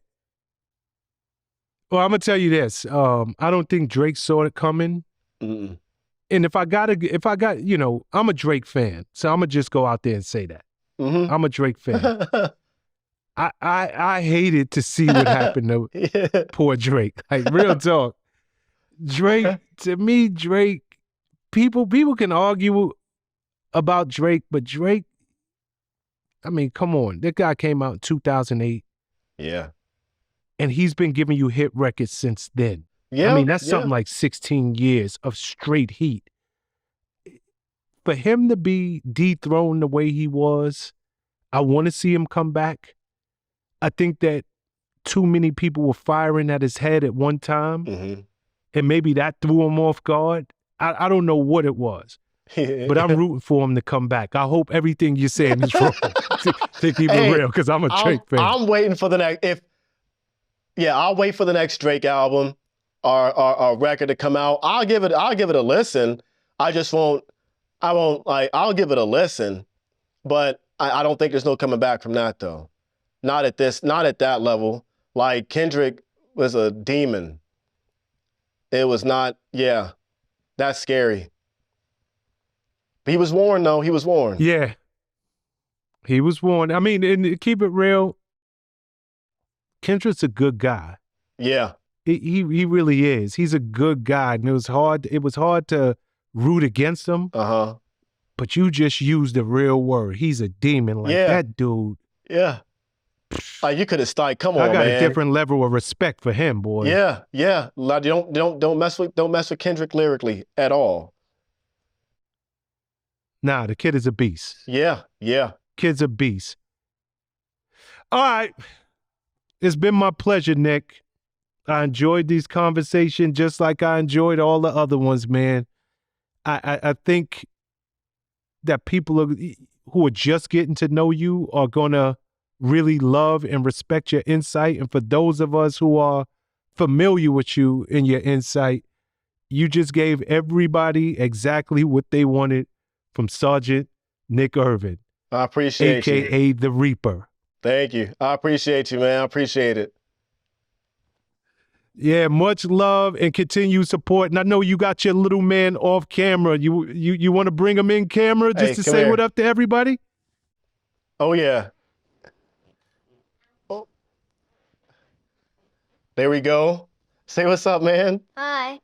Tell him your name. What up, Aiden? My name is Caden. Caden. What up? None. Just chilling. Just chilling. What you know about that? He said Martin Payne. Nah, it's good to see y'all together. I know you got your wife off camera as well. Yeah. We won't bring her in the shot, but you know, she's willing to come in the shot. No, but she went like this. It's always a good. No, she said this. She I went know like what that. Yeah, she said. No. It means no. Yep. She Nah, looks but good much though. She's love, beautiful. continued success to you and your family, my brother. Always a lot of love around here and a lot of respect for you. Hey, I appreciate you so much, man. Thank you. Peace and love. I'll see you next time. You too.